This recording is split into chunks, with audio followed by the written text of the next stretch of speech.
Okay, Mayor, I guess we are live. Okay, good evening, everyone, and welcome to our special meeting of council, our budget visioning agenda. I'd like to welcome everyone here. Call the meeting to order. If everyone could please bow their head for a moment of reflection.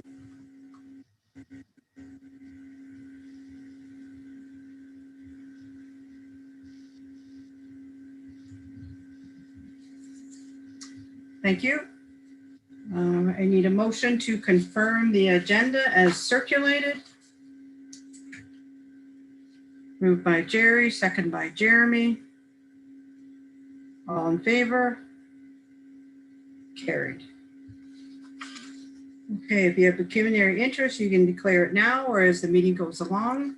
We do have a delegation tonight. We have Laura and Kevin.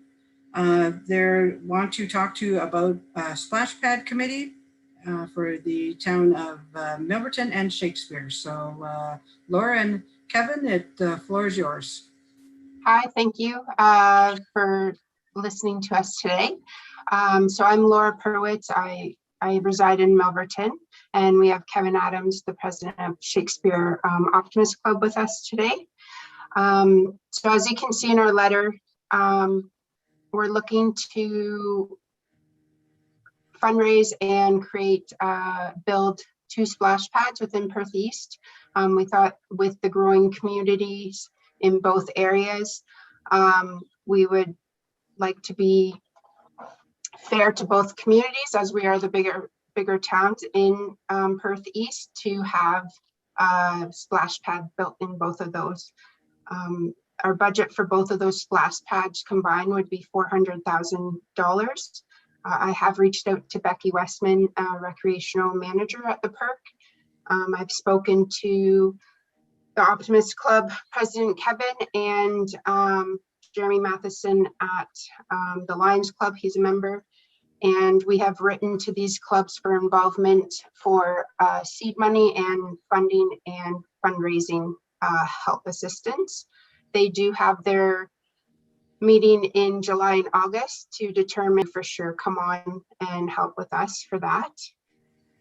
What we are asking today is for a go-ahead to try and get this going. I did a post on Facebook and we had over 70 responses from the community all wanting a splash pad. There's maybe 2 people, but that declined. But I recruited like-minded members from the community to help with this, and we are seeking community members from Shakespeare as well to build that rapport. The average the average cost of splash pads in the area are $1,094 per square meter, ranging from 150 to 143 square meters.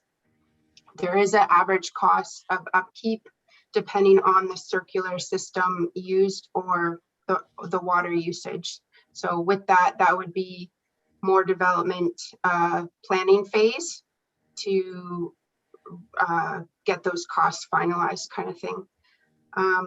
In talking with Becky Westman, Milverton locations behind the park or Greenwood Park, there's already a water source from there, but there's going to be potentially some renovations, I guess, going on there if they get the grants. In the letter, it does highlight some of the committee's concerns and pros, cons for both of those areas. And then there's 3 Shakespeare potential areas as well.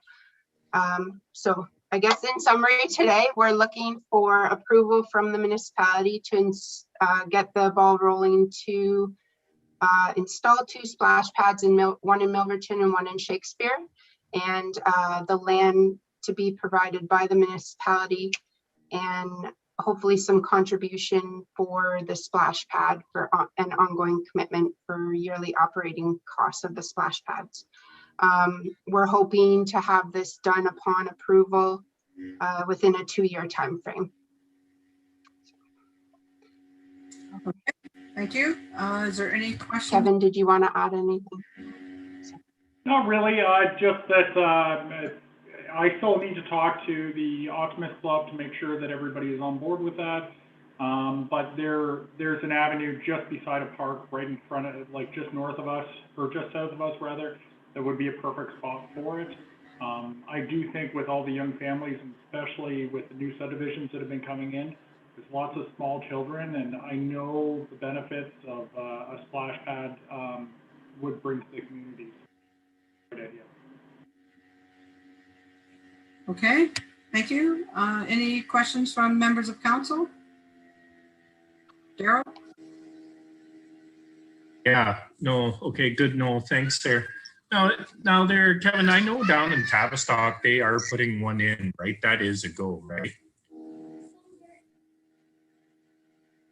Okay, yeah, no, it's just, the thing is there is, you look at the rural and you look at the rural around Shakespeare, Tavistock, where are they going to go?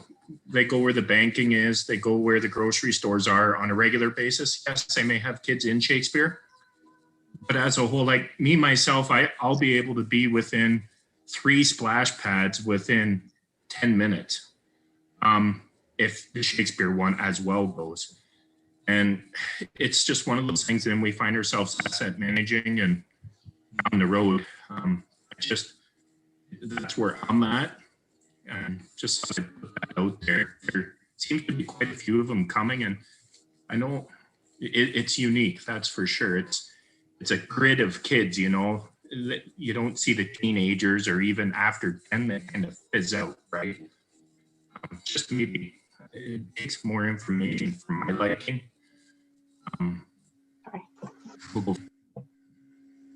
Okay, Amanda? Not necessarily any questions, but just a couple of comments.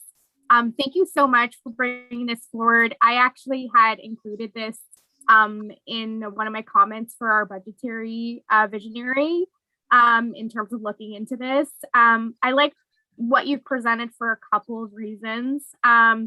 One, recognizing that there isn't maybe as many recreational activities for the toddlers in our township. This would certainly address that need. And I love that you guys included 2 areas in the township.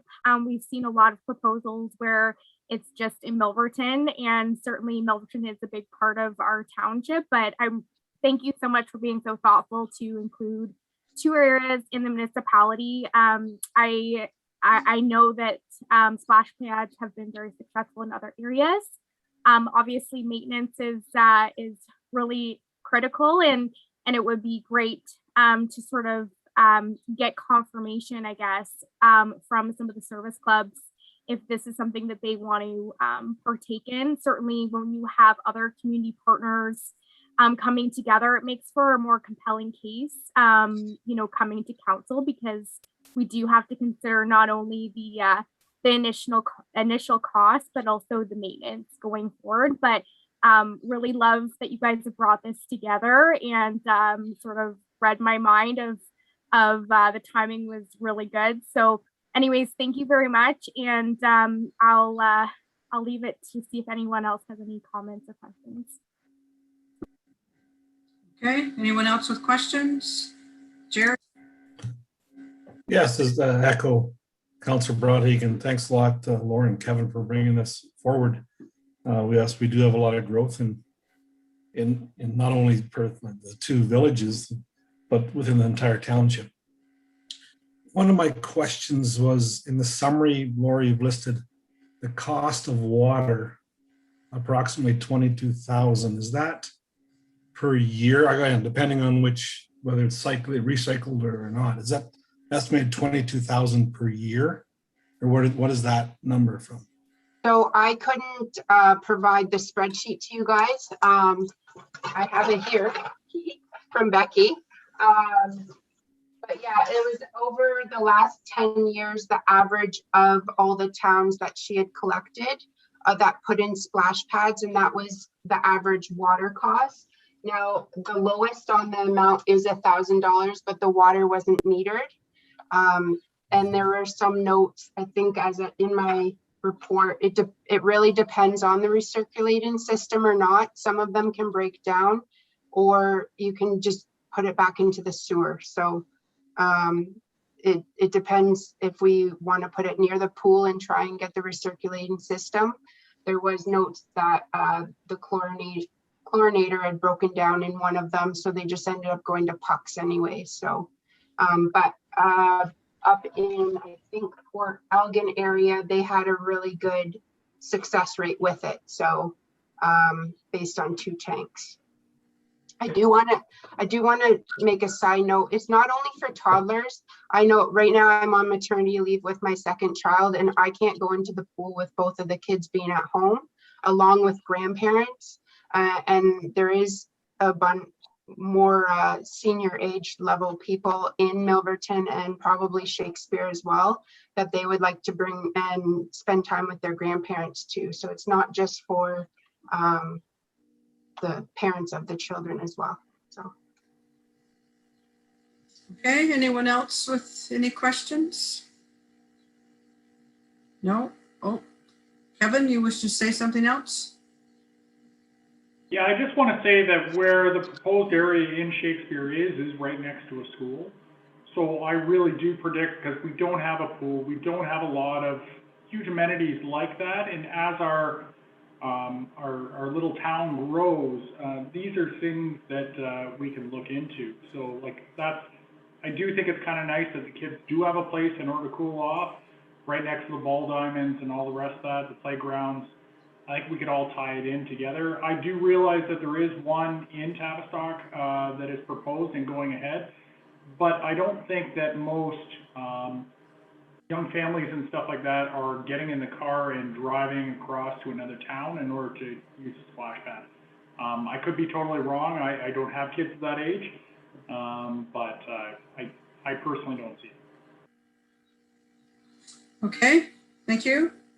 So process-wise, what happens is that under new business, council will make a decision then and discuss it again. So that's just so you know where it comes in as part of our meeting. So we thank you for coming. We appreciate you bringing your report to us, and council will look into it under new business. So thanks again, and hope you both have a good night. Okay, thank you. Okay. So we're going to move on now to reports under 6.1, council budget visioning. So we're going to relax the rules just a little bit here and as we go along for this part of it. So we are going to go through each section one by one, and then council as a whole is going to decide which of the items that we need to have to be looked into, or if there's any new items that someone thinks of as we go along. We'll see how that goes. So we're going to deal with each section at a time. So first we're going to deal with number 1. It says, what do you see as the objective of an overall budget increase? Does anyone wish to comment on any of the items that they put forward? Or I don't think this one has any thing that staff can research and bring back. It's just more or less everybody's comments about where they hope the budget falls.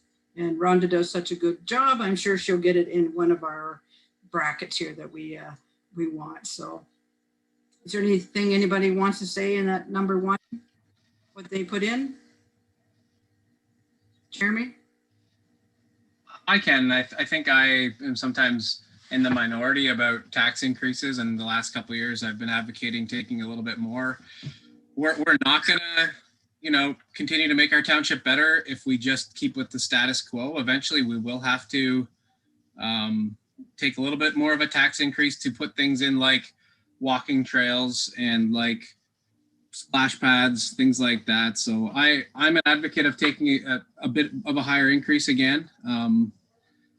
I think that's probably not what most are feeling right now, but I am comfortable with that. Okay.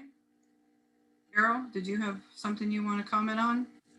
Oh, no, yeah, sorry there. I lost my agenda. Again, it's a unique times. I just speaking off the cuff. I know a lot of people have bought motorsports, power sports, camping trailers, that kind of stuff. So it just concerns me for a couple of years here going forward.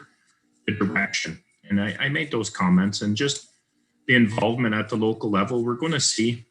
I just don't want to fly into anything real quick after this. We have some great facilities in great shape, including parks, buildings, the park. We do a good job keeping them up with stuff. Of course, there's always room as growth comes.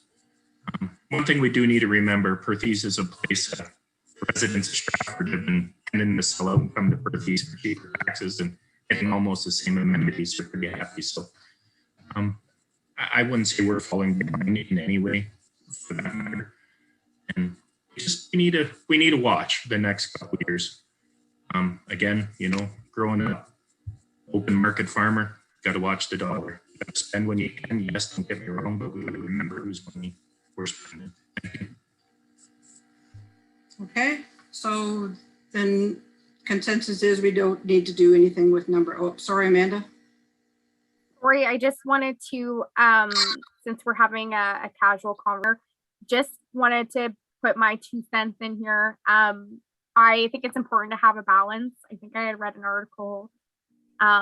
Stratford had, I think, commissioned some consultants, and they were recommending it was like over 11% increase in taxes over the next 10 years due to some infrastructure funding deficit. So obviously that's something like that we never want to have happen in Perth East. So I think it's really about having a balance. I think with COVID, it's been very challenging for a lot of people, but then at the same time, it's important for us to be able to maintain the services that we have. And if there are the odd additional service that we want to add on, we want to be able to make sure that we can do that comfortably. So again, I'm not really in favor of a huge tax increase, just sort of pointing to the Stratford example, but just wanted to throw that out there as part of the conversation and part of the discussion. Okay. So do we need a consensus then on a target? Andrew, you want to speak first? Yeah, I would say cost of living, whatever the food basket number adds up to be. I think it is we've done a really good job. Staff has done a good job ever since I've been on council and keeping things reasonable and looking ahead. And many good points already raised about where we live, our mixed demographics. And I think the benefit to everybody who lives here and is coming is to have a good tax rate for their property and business. So that'll carry us a lot farther than some of the other municipalities in the area. So I would say cost. Is it CPI, Treasurer Fisher, or what's the exact term we're shooting for? Consumer Price Index, or it's not cost of living, that's like a union wage term. Our budget policy references Consumer Price Index, and it goes from August to July annually. Okay, so do we have consensus that we aim for that Consumer Price Index? How do we do a show of hands? Okay, that's what we'll aim for. So we'll put that in our resolution that we aim for the CPI increase. Okay, then we'll move to number 2. What suggestions or comments do you have for the budget process? Is there anything anyone there wants to bring up? They like how it is? They want it changed? Works very well. Andrew?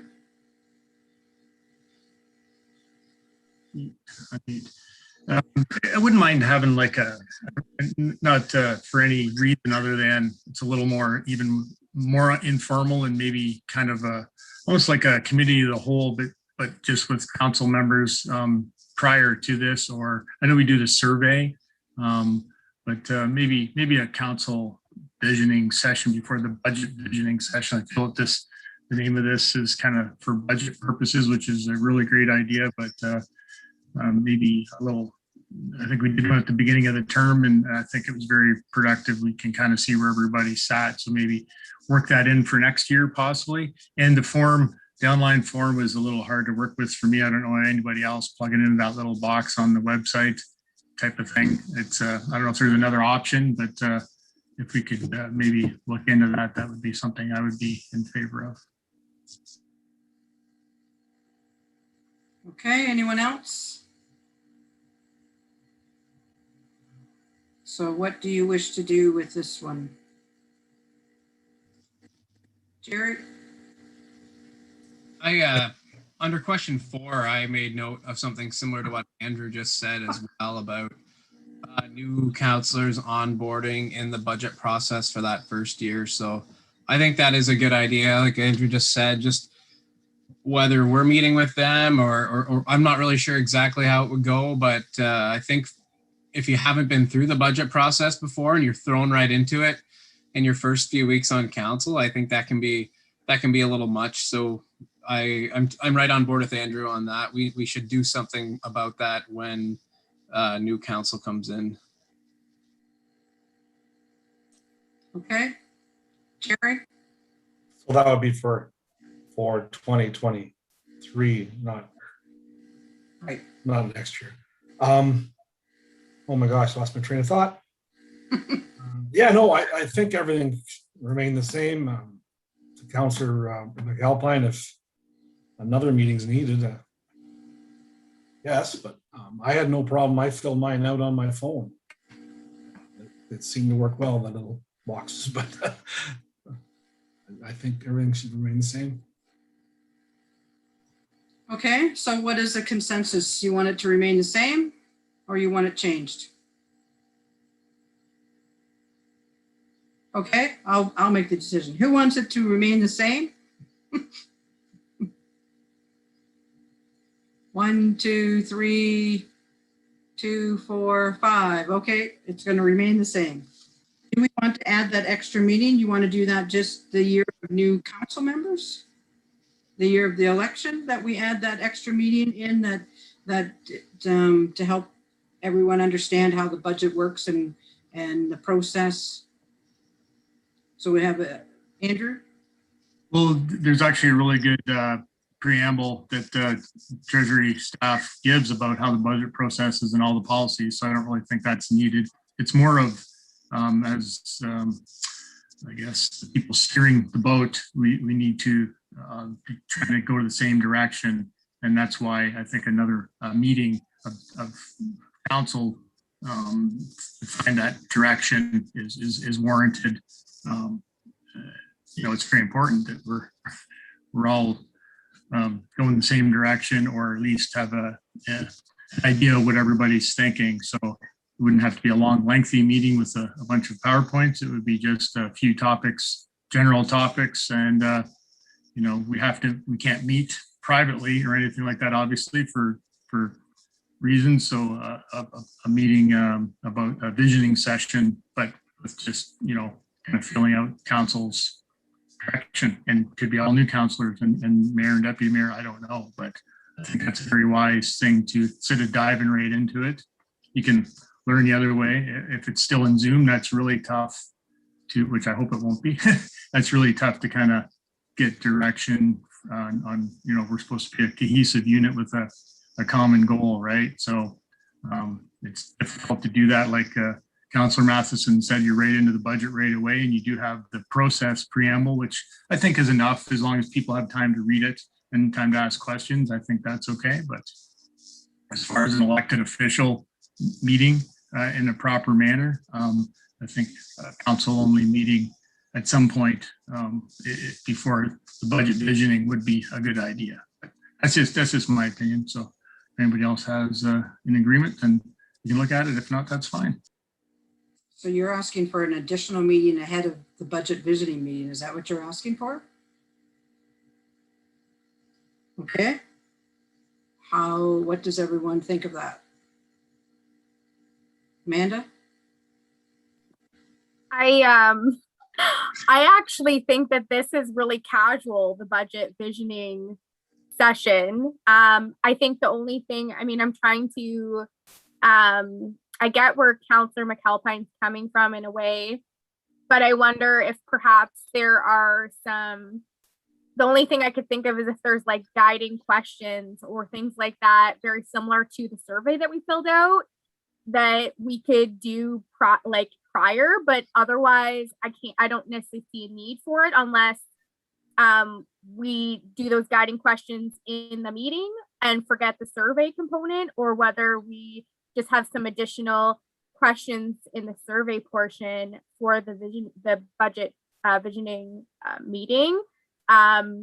Whatever everyone's comfortable with, but I sort of feel like this is a little bit more informal, I guess, but at the same time recognizing that it is such a critical component to what we do, that we want to make sure, as Councilor McAlpine says, that we want to make sure we're all kind of steering in the right direction. So anyways, I don't know if my comments are really helpful per se, but that's sort of my 2 cents. I'm kind of on the fence on it. Whatever everybody else wants to do, I'm certainly comfortable with.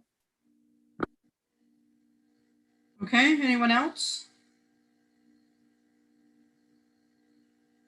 No? Okay, so who wants to have another meeting before the budget visioning meeting?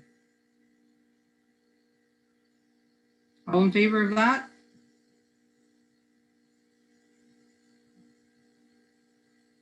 Okay, so nope, that didn't fly. So then we will leave things as they are. Who wants to do that?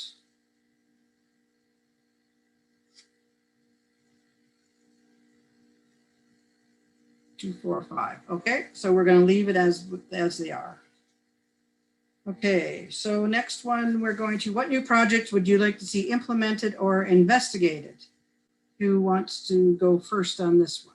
There's several ideas here from different people. Gary? Thanks, Mayor. I guess there was a little miscommunication, I think, in the original of the Yoast Court. There's a walkway in between the properties, and we built the walkway to help the kids get down through to the school from the existing Marina Drive, and then obviously now the new behind the LCBO. So the fence didn't get put in. There, I have spoke with some of the neighbors. One neighbor doesn't care. One neighbor, I think, says they would help pay for it. There's the issue that the 6-plex there that was done by that contractor, that he had to pay for the fence in between his new development and the existing houses on Maple. So I think it needs to be investigated a little further. As I said, maybe whether it's a meeting with the owners to come up with a solution, whether a fence on one side that's paid for by the owners or the township. I think we need to go a little further with that. It's just to help. There's, I don't know how many walkways we have within the township, but you do see them in the bigger cities. They're walkways for people who are going to school, et cetera, where they do have the fences. So I think that needs to be done here, just off of Yoast Court. So hopefully we can do, whether it's a staff report or add it to something that we investigate. But I think that's needed. And again, bring in the owners. Like I said, some want it, some don't care. That's Yoast Court walkway. Okay. All right. And Daryl? On the topic here of walkways and natural paths, if you would, maybe we could get a report and just how many of those are within the township and the hamlets. And I mean, that's something, a lot of them, they're using recycled wood chips and stuff. Of course, we're doing a lot of that. And maybe there'd be a small way we could start implementing this under the current public works budget. I mean, in a small way. A lot of them, they're pretty simple, really. A lot of money. If it's something we need to look at, get a review, get a report on it, maybe, of existing walkways, paths, nature trails. Just where are we at with it? Come up a couple times, and of course, the smaller hamlets, I see some benefit. It may be hard to just come in. Of course, we only own so much of the land, right? Is there something we can do with the existing budget or very minimal increase, right? That'd be something I'd be interested in seeing going forward, is a bit of a report on what kind of walking trails we got where. just so we know. Okay. Anyone else want to comment on their stuff, and then we'll go back and take consensus. Andrew?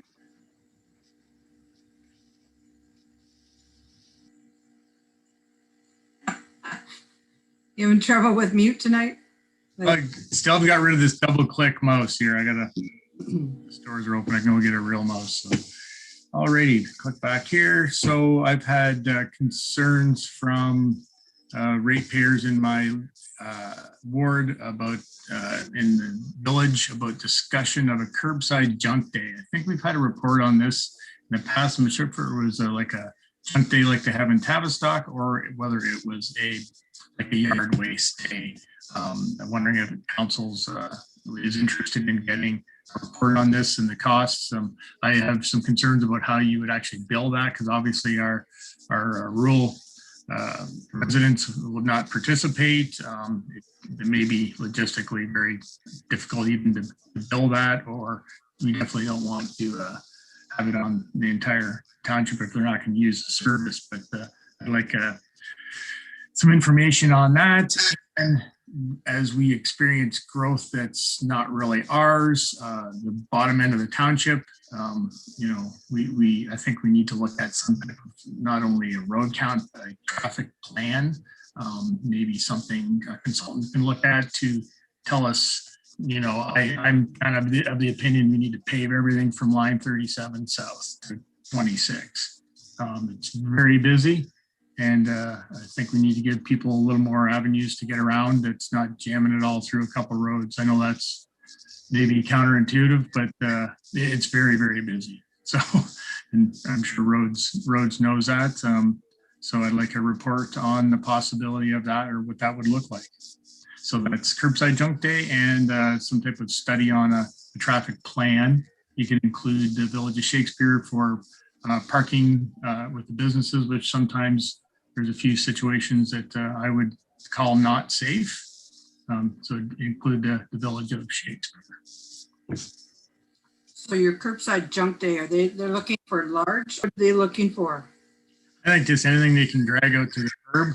And I know, like, I think Tavistock, they actually let people peel through it and take what they want, and then what's left over, someone comes and picks it up. Maybe we could ask, you know, East Aura what they do. You know, I think it's some maybe older people who don't have access to a vehicle that can get stuff to the landfill. Are concerned that they have no way to get their refuse because the wheelie bins, obviously you can't throw stuff like that in it. So yeah, it's just junk. So that's where they're all seeing it. So. Well, I think we did have a report on that one time, and it was going to be $80,000 to $100,000 to because once you start doing it in Shakespeare, you got to do it in Sebronville, Gadshill, Kincora, Milton, Pittsburgh. Like the list is huge. So can we recycle that report then, please? Just because it's been asked for by a ratepayer. I don't know the new numbers. I don't know if there's some new system that's in place. Maybe Blue Water can help us out, which I think they would eventually have to. I don't know the parameters, so the councils obviously, but that's my ask. Okay, thanks, Andrew. Daryl. No, it's interesting. I've thought of that a couple different times. I know East Aura does that. I know, and my understanding is the reason they got going is because Salford is so far away, like Salford landfill, as much as our wonderful landfill is less than 5 minutes from Tavistock. That is kind of what went on. But yeah, if there is a report and we could compare to say East Aura, Tavistock, and maybe Oxford, what they do, let's get a report. Let's get an up-to-date report. I have had that comment myself as well out of Shakespeare. That being said, I know they are closer, but hey, if there's something we can put together from Public Works, that'd be good to hear. Okay, Jerry. Yeah, no, that would be an excellent. I can't remember that report, Rhonda, but yeah, if we could get that brought back, because I get it in Overton. We even got people saying we should start doing it the garbage every week. I've heard that, But yeah, I'm thinking like mattresses, anything that doesn't fit in our bins. Yeah, once a summer, once a spring, I think let's bring that back for us to have a look at. That'd be great. But there are businesses out there that do that. And I'm just curious why they can't call those businesses and ask them to do it. Just a thought. Amanda? So I have received only one inquiry on this in Brunner. And it was an elderly couple that they don't have like a truck or anything like that they can transport. And one of the things that I had suggested to them, because in this particular case, they were items that they were downsizing their home. So they were items that could be donated to not-for-profit agencies. And some of those agencies will actually come and pick up those items that are larger, give a tax receipt. Again, that's not in all cases, and it depends on the item, like if something is truly junk. But that is something of thought. And perhaps I do remember the report, but perhaps the only thing that I can't remember is if there was a list of like if we have ratepayers that are inquiring about this, that we can direct them to other businesses that perhaps provide that service. That could be an option, like just so that we have a list. That might be just a thought. If that's not in the original report, perhaps that might be a good addition. Okay, Jeremy? I really like Daryl's idea of getting the report of the trails and stuff. And I think when we do that, if we do it, that we should include non-township owned trails as well, because we do have the G2G trail here that is not owned by us, but it is a public trail. So I don't know what's at the south end of the township. I really don't. So there could be something similar to that down there. The garbage disposal or the waste day. I know I've received a lot of inquiries more so about yard waste. And up until this year, there's now a private company out there that you can buy tags, I think at the Home Hardware in Milverton, for example, and you can tag or you buy bags up there perhaps. You fill your bags and then they come and pick them up on particular days. So you're paying $3 or $4 for these bags and they're picking them up for you. So it's not part of the township's job, but there's some private business out there doing the yard waste pickup for people. I don't know, like Rhonda said, if that's the same avenue that they would, pick up junk waste as well, but that is happening. I'm not adverse to the junk waste idea, but if it's going to cost us $100,000 or $120,000, then it's probably a no-go. Okay, Jake? If I may just add in, Wes and I were in touch with Blue Water on this, and we got a figure from them. It's about 85 as a minimum for the day. So, Could they do the whole township in a day, or what's the? That I don't know. I can find out. We can include that in the report if we want to go that route. Okay, thanks, Jake. Daryl? No, just how many trucks they release and how much they covering would be excellent for sure. One day will catch it. No, yeah, just with Jeremy there as well with the trails. We have the trail down there's a big one. And of course, that's from conservation. Other than that, there's not a lot. We have the Shakespeare Pond in a few though, and they do a decent job. Shakespeare Pond has been getting endless use in the last 2 years. So it's nice to see, really. So again, conservation, I hope they're keeping that up with snuff. And yeah, no, let's do a report. And yeah, again, the non-owned township, we need that in there. Thanks. Okay, Andrew? No, thanks, Jake, for the dollar figure. That's kind of what I was looking for, is just information to pass on more than anything. So if a report's not needed, that's fine. Any discussion on how that would be billed, or would that just go right on the taxes, or do we know that?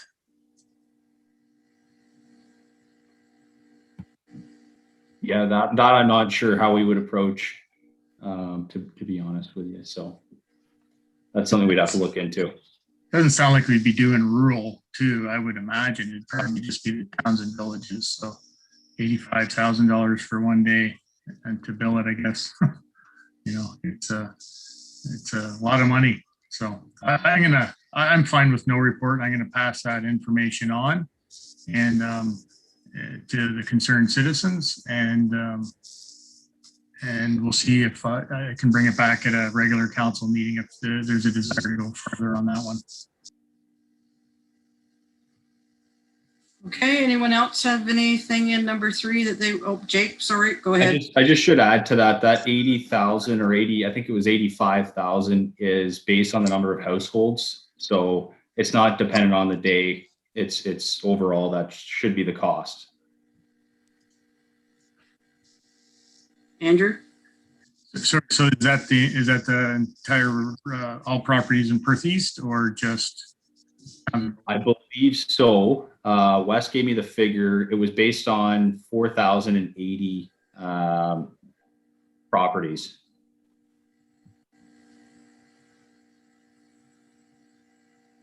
Okay. So that's about 1% on the taxes each year for one day of garbage pickup. Cool, thank you. Amanda? So just in terms of my points that I have put down for this section, the one I already kind of covered off when we had the delegation. But the other one is about the signage for some of the hamlet communities. So out of all the issues that we deal with, I have got the most comments from people in my ward about the signs, believe it or not. So when we got that grant, the Main Street grant, I believe it was, and we were able to, there were certain communities that were selected to get the signage. So Rostock was one of them. There was a few other hamlets. Becky can probably refresh my memory which ones were all covered. But I have got a lot of inquiries from other people, particularly in King Cora and Bruner, inquiring about when their signs were coming. And I also got cornered at the post office one day during COVID, and from somebody who was really upset, felt that we were picking certain communities over others to get the signage. And I had to sort of explain that this was a grant project. I also did a Facebook Live trying to explain this to people because I've got so many inquiries on it. And I think it really comes down to people are really proud of their little hamlets that they're in. And when people are driving, it looks really nice. Like they are really well done. And so I guess not necessarily a new project, but sort of extending this to some of the other hamlets. I know that, again, as soon as I started getting inquiries, I'd flag this to our mayor and Teresa and Becky to say, hey, if there's any grants or anything coming forward, please look out for something that we could do this. I don't think that there has been anything that's come up. So again, this is something that keeps coming up for me in terms of people inquiring, a bit surprising again on the I guess the inquiry or the issue per se. But anyways, it's something that's of interest. I don't know if other people have got similar comments from people, but it's something that I've got, like, I've probably received like almost 10 inquiries from various people on, which is in terms of the issues that I hear from people, like that's quite a lot. So just throwing that out there. Okay. Anything else anyone wants to bring up? So I do have one item for myself, and that was to look at the servicing for all of Shakespeare with water and sewers. So that requires an environmental impact study, I believe, which could take up to 2 years. And we have talked about this different times around the table about expanding Shakespeare. And in order to expand Shakespeare, we need water and sewage in the whole village. So we need to figure out if that's something we want to do and how we do it. I think kind of the idea is you wouldn't make everybody hook up right away. They could hook up over a period of time. some of them, especially the ones that have just built a new house and drilled a well and have their own private septic. But it is something that needs to be looked into eventually. And I think this would probably be a good time to at least start the process, because like I said, it could take 2 or 3 years before it even comes to fruition. We already have part of Shakespeare hooked up to water and sewage already. So it's just something that I think we should maybe start thinking about. Anybody else have any items that they wish to bring up? Andrew? Yeah, if I could just get some feedback from councillor or staff on about the idea of whether we need to do some type of traffic planning for the southern end of the township, I'm not sure how far we go when we look at the traffic counts. I know we use that data to make decisions on, but an overall strategy, whether it's needed or not, I don't know. But I'm just wondering if that's something we need to work on, because it's only going to get busier, right? So I don't know the costs, I don't know the timeline, but I'd like to know if there's any interest in going ahead with that, please. Okay, Daryl?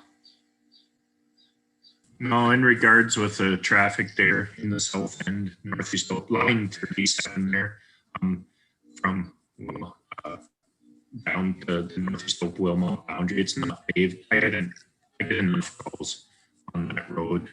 Traffic's getting slow more and more all the time. I have a hard time holding the road. It isn't what it used to be. Again, so that would fit in there. So when you do this traffic study in the future of line 37 would aid in mitigating traffic between all the roads as opposed to a couple. Thanks. Okay, Jerry? Yeah, so regards to Andrew's comment, and Jake may know a little bit. I know I've asked Public Works a number of times for different streets within the Milverton ward. I recall last year I asked about sidewalks for Maple Street, and Wes, he assures me that we do have a plan for this street's due to be paved and ripped up in this year. I'm sure that plan somewhere. Jake's nodding his head. Yeah, there is a 5-year forecast. I don't have it in front of me, but I could get you guys that sent over. Okay, maybe when we get to the budget, you could include that in the budget report. Could that be possible? I know you always put the roads in that we're looking at. I think a lot of it is there, is it not, when we do the budget, which roads are coming up and in what year they're coming up? Is that correct? I believe so. I think so, yeah. Okay. Yeah, Rhonda's nodding her head. So yes, we do look at that. So okay, let's go back and I'll try to touch on what everybody brought up, and we'll see where we need to go. So Andrew talked about the junk day. Do anyone wish a report on that to come? No. Okay. How about the traffic planning? Do we need additional information besides what's going to come at budget for the next 5 years? We at least know what roads they're looking at. Do we need something else besides that, or is that Andrew? I guess what I'm asking is there a strategy component to and a forecast, not so much for, this road looks like it's getting busy, we project it to be. Is there an overall plan from line 37 to Oxford, whatever it is, line 37 down to the Oxford boundary, with high volumes of traffic, and what it's going to look like, and what we need to do to keep things in good condition and everybody safe. So if it goes into that detail, I'm fine with waiting to see it next year. If not, I think we need to include that, and I don't believe that we do it through a third party. So that may be, not what I'm looking for.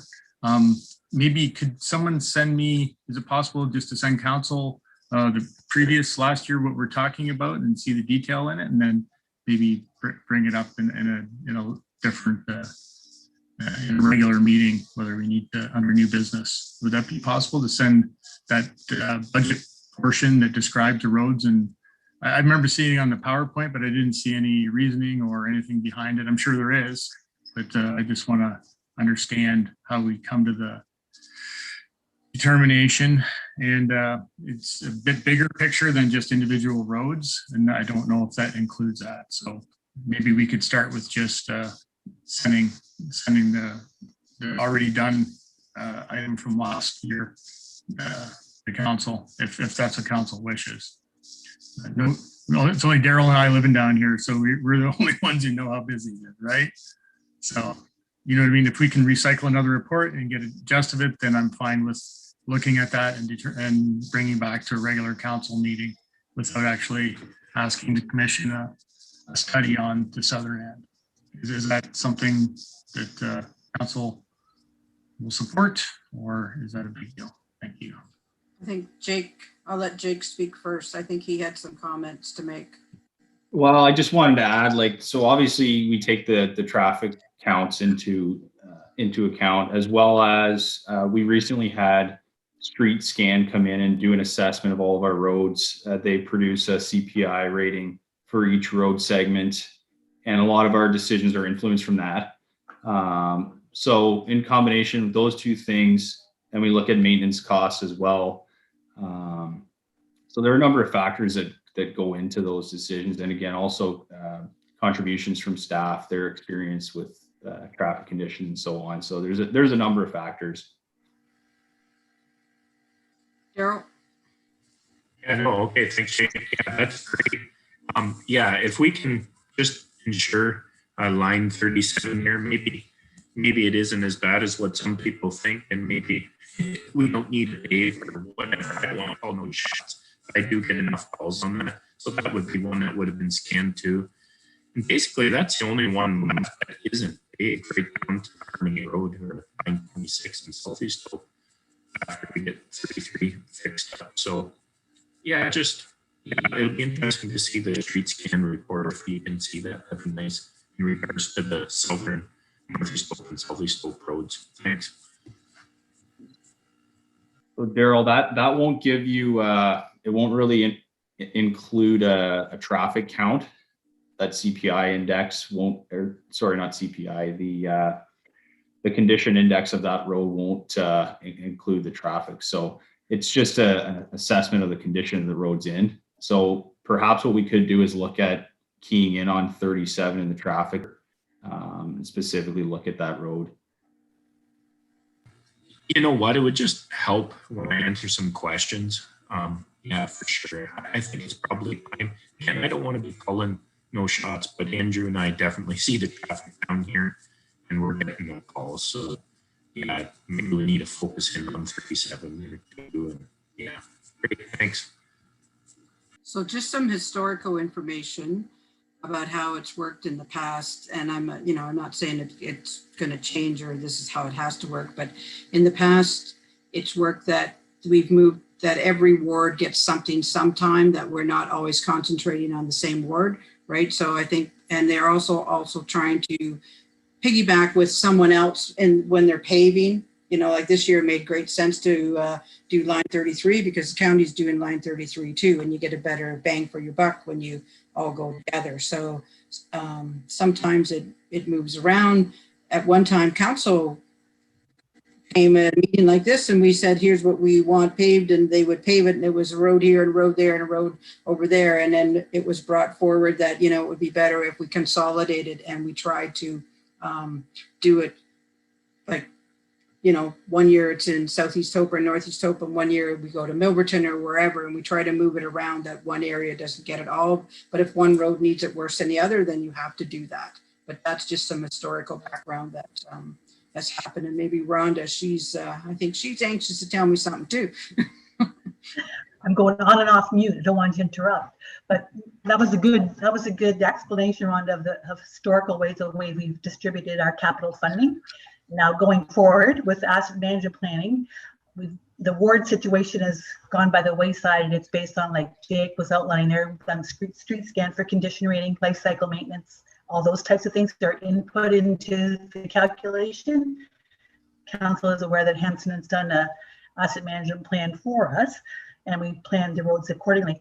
And just so council is aware as well, I've made a good opportunity to put this out there, that we are getting some free professional in Ontario on going forward with our asset management plan and ways that we want to improve it.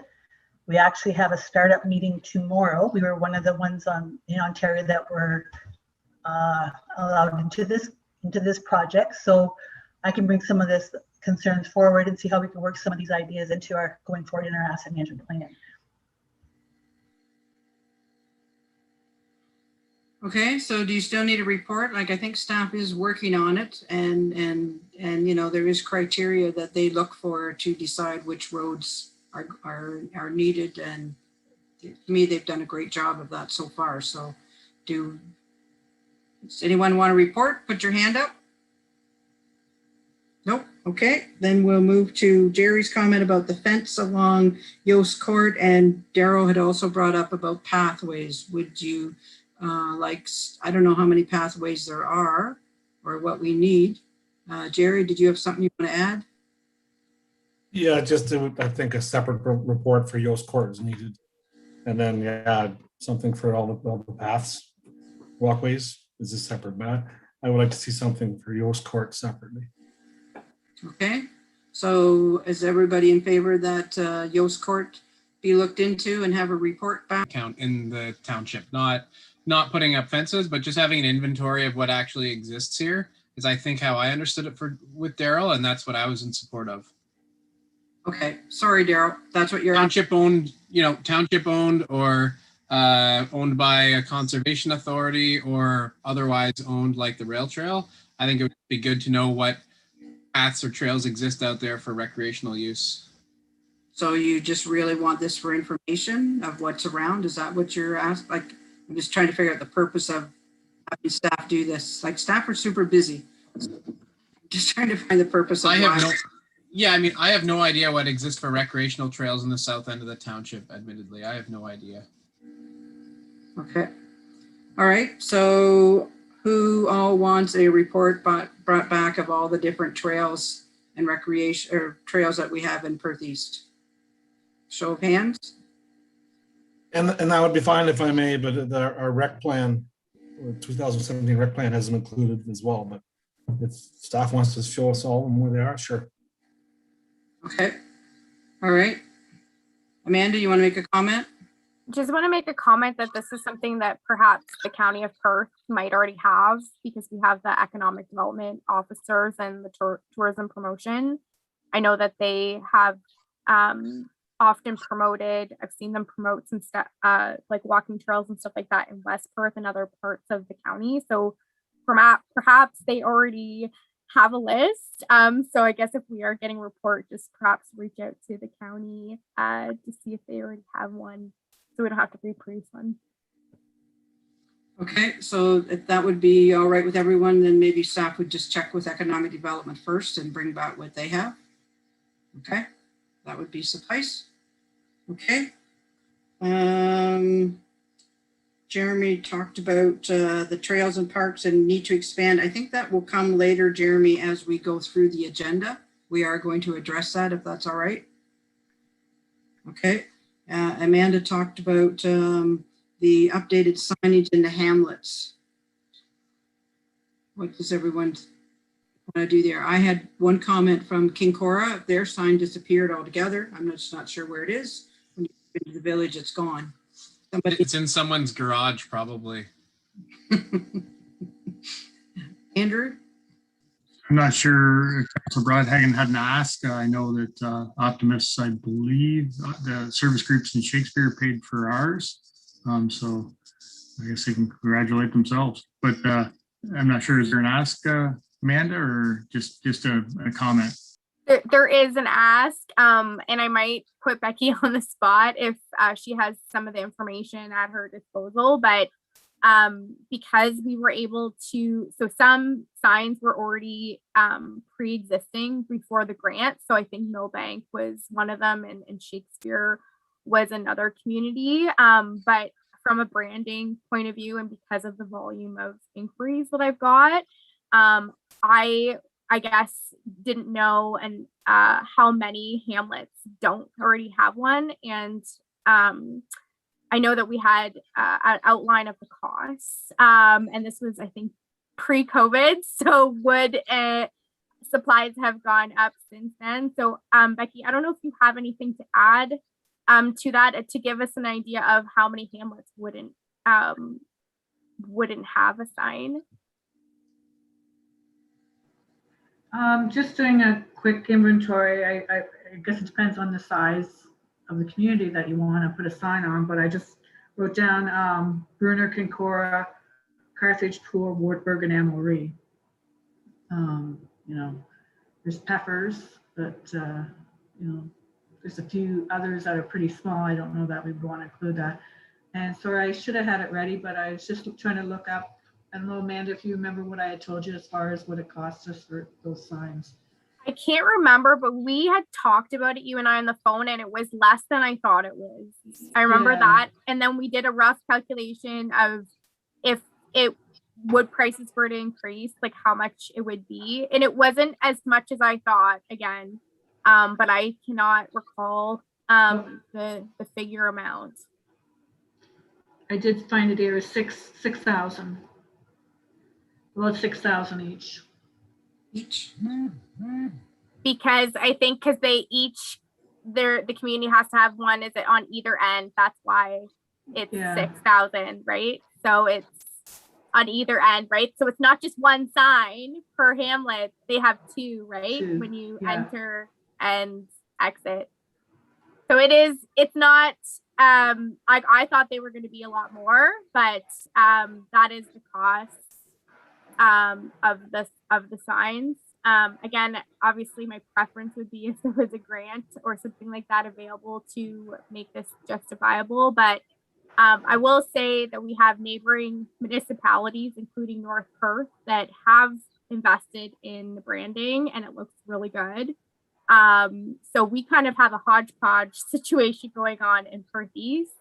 It would be great if we were able to, again, if there was even a way to do like 2 signs a year or something like that over the course of a period of time. It's just a thought. I don't know what other people's insights are. Again, yeah, Becky. I was just going to comment, I looked on the wrong spreadsheet. That original one was just our guesstimate. The actuals for Newton, Gads Hill, and Rostock was $15,664. So it comes to about $2,600 each. Yeah. Okay, so is this something you want staff to look into some more? Bring it back to the budget? Jeremy? Sorry, Amanda. Yeah, I'm on board with that. I don't know if there's a way to keep the branding, and for some of these small pass-through towns, like if you can make a smaller version of what we have, if that would be acceptable to them or not, for some of these very small hamlets. But I'm on board with it for sure. I like the branding aspect of it, and North Perth does do a great job. Donegal's got a sweet sign out there, and they've got a few towns that I didn't even know existed that they have signs in. So, Okay, Amanda, you wanted to say something? Sorry, I cut you off. I don't really have any further comments except that it'd be great to get a report into some options. And again, one option being perhaps if we stagger this over a few years, it wouldn't necessarily have to be something that needs to be done all at once. But if it was more cost effective to do more signs at once, just wanting to get some inquiry into that because it is something that I have heard a lot of feedback on. Okay, Daryl, did you want to say something? It's something we want to keep to main roads, hamlets and main roads. I mean, we can take it to Moseville, we can take it to Flanagan's Corners, Punky Doodle's Corners. It's endless, really. If you get into the heritage hamlets, people don't even know where they are. I know up in Great Bruce, they've done a bunch of their small ones, just with simple little placard signs, if you would. At the end of the day, it will add up if we were to hit them all. I think it definitely has opened up the book. But like, I'm a little concerned here with this. And there's more hamlets than we are aware. Thanks. Andrew? Yeah, I like the idea of the community and the branding. I'm not sure whether we really have a brand. You know, it's, what do we call, middle of the province, maybe that would be our brand, but it's probably a great place to live. It'd be the best one. I'm just wondering, like what Councillor Hurlick said about the smaller signs. I know Public Works, and correct me if I'm wrong, Jake, that if you want a sign that you can buy a sign, they'll install it and maintain it after. So maybe some of these smaller communities, if we don't have funding to do it like we did with the other signs, that they could purchase their own and they could choose what they want, and then it will be kept good in perpetuity, I guess, as long as the staff keeps allowing that to happen. That may be a good option too. I know I've seen some of them, they're very small. It's more like just, but I'm sure there's wonderful things we can do with advertising technology these days to make them fabulous. So I think that might be a better avenue than putting it on the taxes. If there's a program available like the last one, that's fine, but I don't think this is something I want to put on the taxes. So do you want staff to bring some options back? Do you want to report on this? How many want to report that staff brings something back? 1, 2, 3, 4, 5. Okay, so staff will bring something back. And the last item is I believe is the EA report on Shakespeare Water and Sewers. Sorry, just Go on ahead. that staff report, I think it would be good to include something about the number of houses or how people need to live in that settlement area to qualify for the sign program, like if we're going to develop something, because sooner or later we'll have Ratsburg and Musselburgh asking for signs too.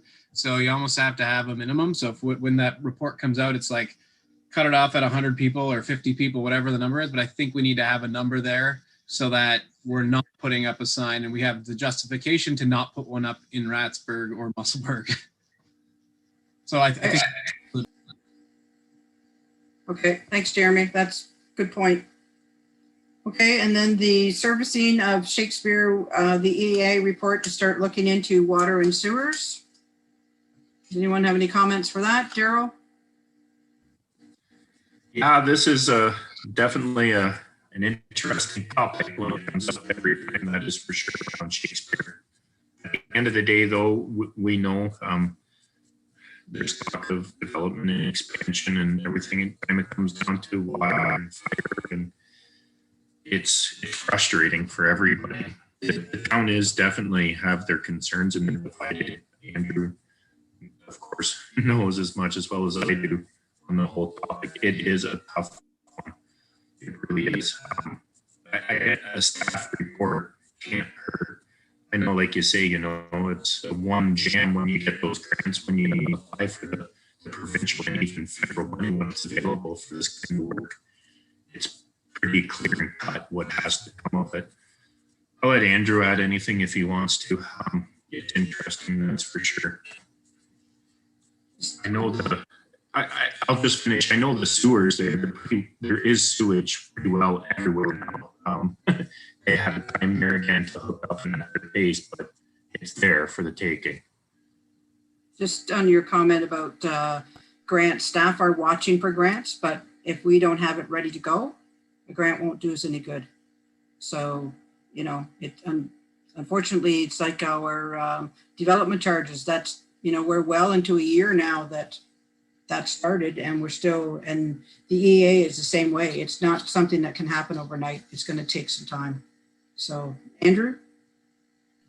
Yeah, no, I realize the larger picture on this. I may end up being divorced for this, but I think we should look into it for sure. We need to do it, but if we're going to do a resolution for this, beginning of this, it's a big deal. Basically, what it comes down to in the minds of everybody who's got a well in this town is that it's confiscation of private property if it were to be capped. So we're going to need some stipulations right from the beginning. Water usage for plant watering to be continued from the well, and divide the cost of a new well between the water rates or some fabulous formula like that. And that's the year when you have to hook up for all current users, not based on timeline. So unless we're willing to put some parameters on, on this as we're doing this tonight, then I would say I won't support going forward with this without some parameters right from the beginning, because this will always be referred to through the process. So we need to put some parameters, whether it's just as vague as parameters for compensation, parameters for continued use that needs to be in any study going forward, or I will not support this action.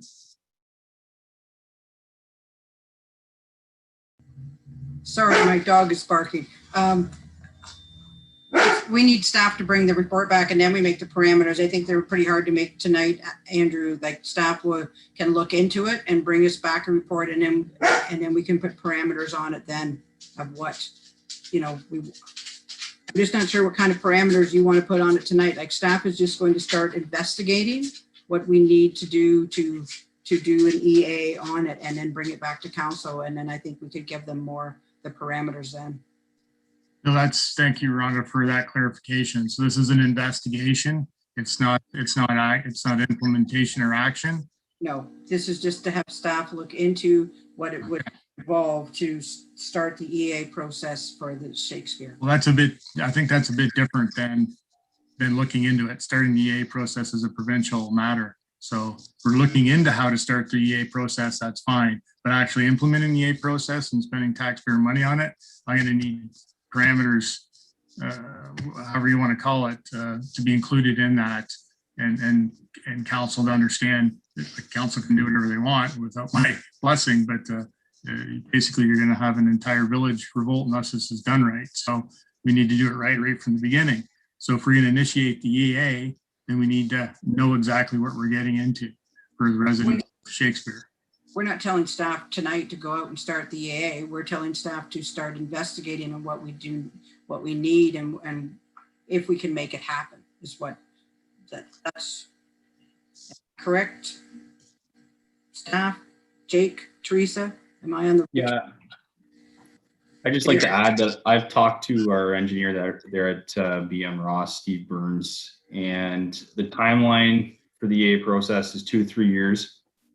And we would have to, obviously we'd have to drill in a third well, which we would likely have to acquire some land for that. The cost of the EA process is anywhere between 175 and 200,000. And that's excluding the price of the land itself.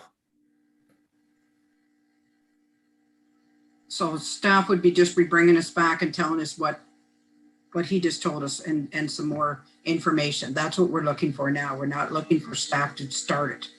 We're just looking to bring us back more information of what would be entailed and involved. Okay? That sounds good, Rhonda. Yeah. Just what it would take to get it rolling. Yeah. Okay. I got to watch here too, because, oh man, this is a topic. Yeah. Amanda? Just want to make sure I'm clear. So one of the goals of wanting to start the investigation phase is that one of the struggles of staff, and I just want to make sure I'm understood this correctly, that in terms of grant processes, most of the grants that we might be able to access in the future are for like shovel ready projects. Is that just so I'm clear that is the intent of perhaps, again, starting this process now, because even if there was a grant that came up tomorrow, we don't have all our ducks in a row to be able to perhaps qualify for it, like a funding. Is that just so I'm clear on that? I would say yes to that. They want projects, some of them have to be shovel ready. So if we're not shovel ready, they're not going to grant us money and say, well, do your EA study, because that would take 3 years and they're not going to keep the money. They usually give you a parameter of when that money has to be spent by when you apply for a grant. So if we keep talking about Shakespeare having an industry or growing with houses or anything else, and in order to do that, I think the water and sewer system has to be looked into in some degree of what we want. And if that's not, you don't want Shakespeare to grow at all, then you don't do a whole lot of stuff. But we may have, right now we have how many different water systems down there? Like we have, some on private, some on municipal. We have some people on municipal sewage, some not. It's a real hodgepodge, and it would be nice to get everything together and doing all the same thing in the village. So you have to work with the people. I hear what Daryl and Andrew are saying, but like I said, it's not like you put it in and say, tomorrow you have to connect. You do it over time. And sometimes you give some people that have just drilled a well, they might get a few years before they connect, right? So and some people, their septics need fixing, so they automatically connect. You give people time to do it. They don't have to do it right away, but it's something that we've talked about before, and I just thought that I would bring it up, and if you're agreeable, we'll get staff to bring a report back on it and how the process works. So how many would be, by show of hands, would be in favor of having staff do some investigation on this? Okay, good. Thank you. So then I think we're ready to move to anything that you feel will have an impact on the preparation of the budget. We're on item number 4. There are some comments here. Does anyone wish to elaborate on what they have here?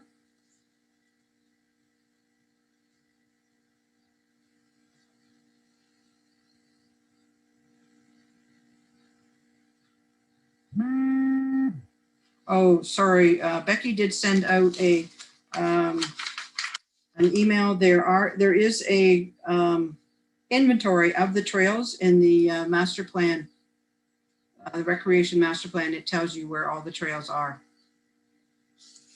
So just so I know we talked about having back a report, but if it's there already, I don't think we need, we need staff to bring it back then? Or do you want Becky just to photo that page and bring it in a report and show us for a refresher? That should work. It looks like it's pretty well covered there. No, that'll help out. Thanks. For sure. So you want to just look at the master plan at it, or you want Becky to bring that page forward?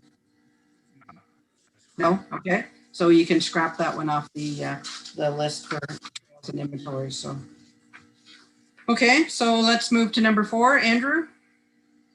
Yeah, I'm going to switch my screen here just so I can read my comments, but it's not hard to put on paper, and especially in that little box on the website. But anyway, I think it's with the COVID and the government realizing outdoor spaces and all that good stuff. And I think the RCS group is doing a great job at reaching out.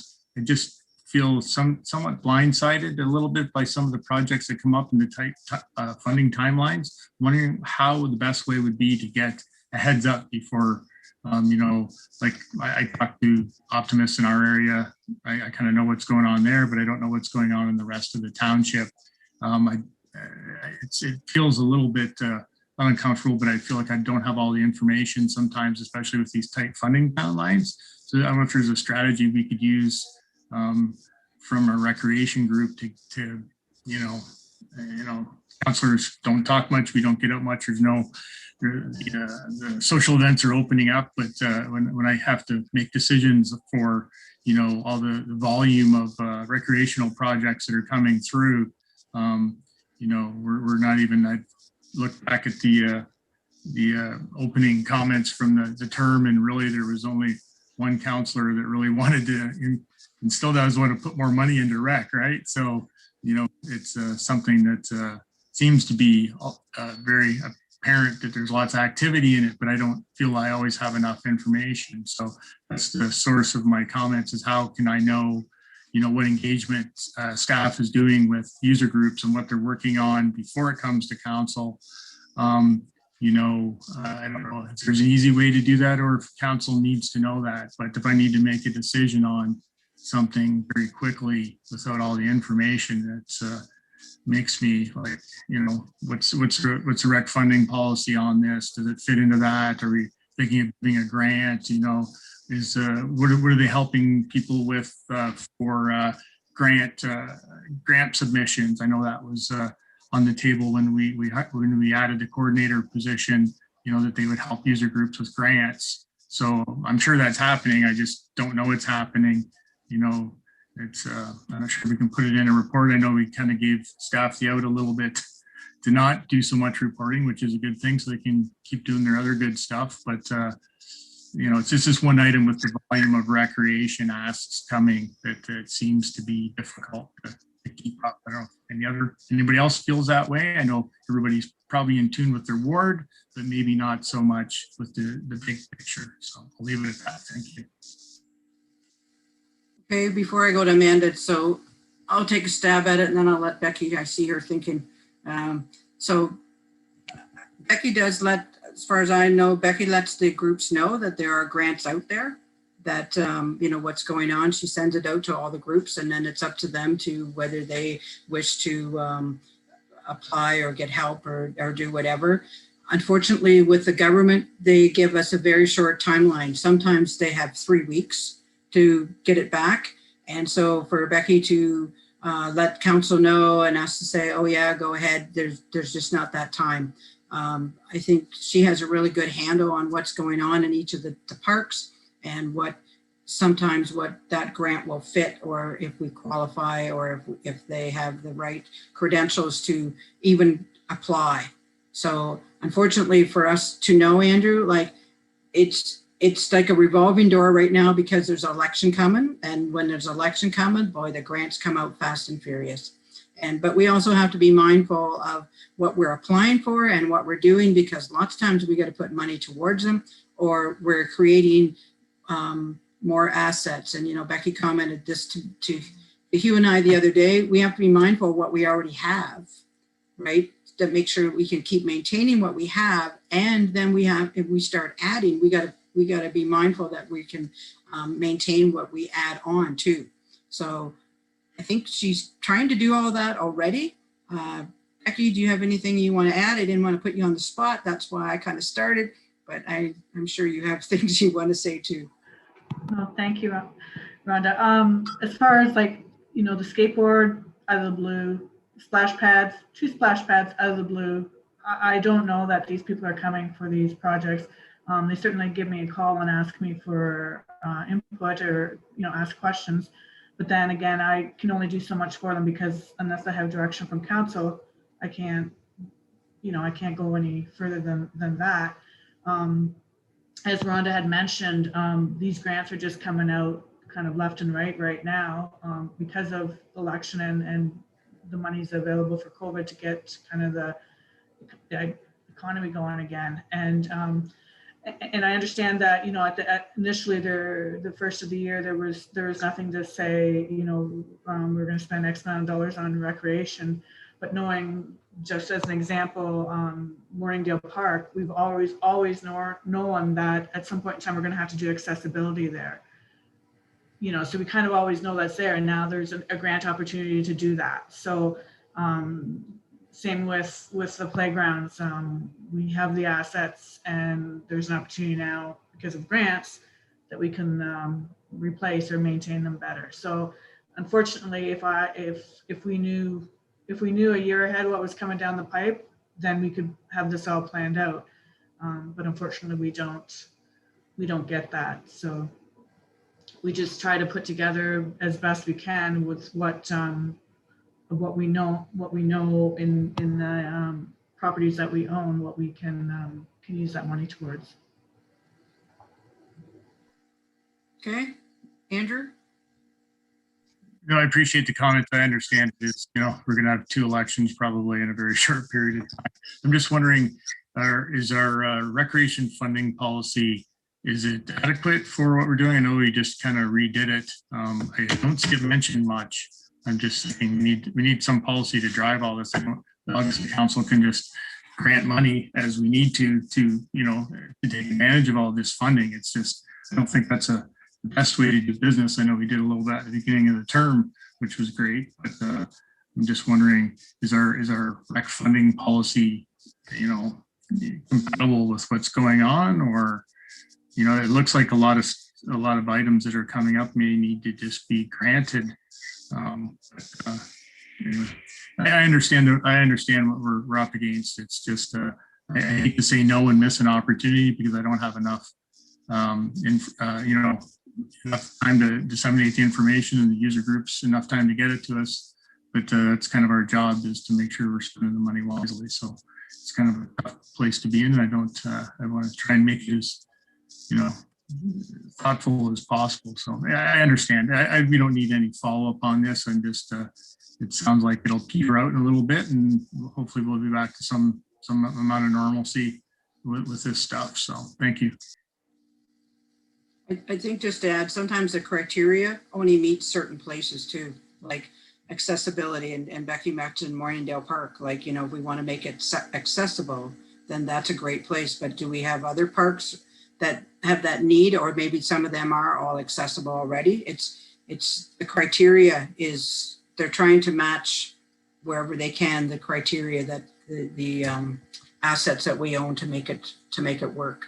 So it is keeping Becky and Rhonda very busy.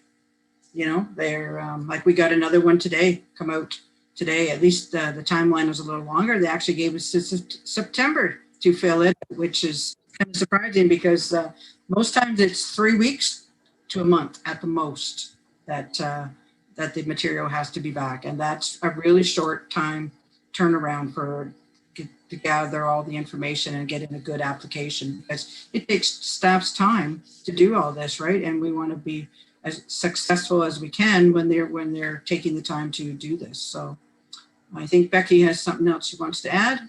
I was just going to comment, the one that came out today, I've already forwarded on to Jake and Wes. It's off my desk. So, okay. Anything else anyone wants to bring up in this part of the number 4? Andrew? Yeah, just a quick last comment. Sorry to spam everybody here.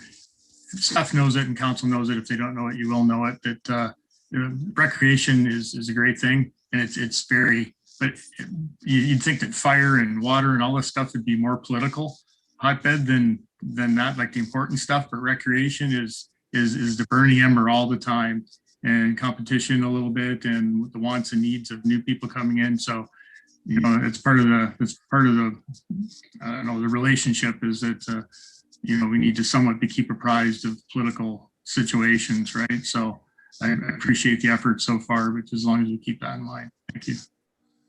Okay, thanks, Andrew. Daryl, I think you had your hand up next, and then I'll go to Amanda. Sorry, I missed you, Amanda. I said that before. Daryl, we'll go to you next. No, we're kind of winding down here in the whole budget visioning here, and I kind of missed and just let it slide. I mentioned in general council wages. I know it's something halfway through a term, it doesn't always get adjusted. Again, I struggle with where the wages are at. I know a couple other councillors brought this up as well. I'm not saying for myself. You'll notice I'm pretty frugal and I like running lean, but I like people paid well so they deliver and apply themselves. I struggle with what you make, Rhonda, as mayor and the deputy mayor position. What the community is wanting and seeing, you're delivering, and I believe it's a little light. I know for a fact you put in your monthly report of extras and try and cover some fuel, but I'm also no dummy and I know you live on the phone and everything doesn't get in that should. It's light. I'm sorry, it's light. It's not enough. At the end of the day, we're the sitting table of a corporation here, guys, council, and we have to remember that. Again, this isn't for me necessarily. This is going forward. It's a little light. And it's not the answer. There's the old saying, you sometimes get what you pay for. And boy, oh boy, I know, Rhonda, you have a room in your house that you want to fix, or you want to do this. And, it just, I know you're involved. And it's light. The wage is it's not quite enough in my mind. And I just need to bring that up. I struggle with the mayor and deputy mayor positions in particular. Thank you. Thanks, Daryl. Yeah, some days I don't even keep track of my hours. It would scare me, but that's maybe something that we can talk about before the term is over. And if you want to make the adjustments, I think the appropriate time to do that would be before the next term of the next group of council is elected. And then it's because people frown on that a little bit if you give yourself a big raise, during the term. And, it depends how much you want to put into it. Sometimes maybe I put too much into it, but that's just how I am. I'll say it, I'm nosy. I like to be involved, and staff does a great job of keeping me informed of a lot of things that are going on. And yeah, I do put a lot of hours in, and I know Hugh does as well, but it's part of the job. But I think maybe next year, that would be something that we could look into. And if you want to raise the per diems or whatever you want to do before the next term of council is elected, that might be the most appropriate time to do it. So No, you're right. I needed to have that conversation, and it's interesting. I see more engagement at the local level, and that's really good. That was absent in rural politics for years, and we're seeing more local engagement, and people are watching and following, and we're all going to be more busy, including the mayor and deputy mayor. Thank you. Yeah. Thanks, Gerald. Okay, Amanda. So 2 quick comments, just to echo Councillor Hurlick's. I think it's something to take a hard look at before the next term in terms of being able to attract people. And I think there's more and more expectations put on us as councillors, and then oftentimes people think that the mayor has her own office. And I only know that just because I had somebody say, I sent a letter to the mayor and she didn't respond. Well, the mayor isn't in the office 24 hours. She's not in the office 9 to 5. She doesn't even have an office. She works out of her home. And so I think it's a good example. I think there's a lot of expectations put on elected officials. It's becoming more some, and it's not a salary, it's an honorarium, right? We don't do this for the money, but I think it's important that people be compensated for or recognized for what they put in.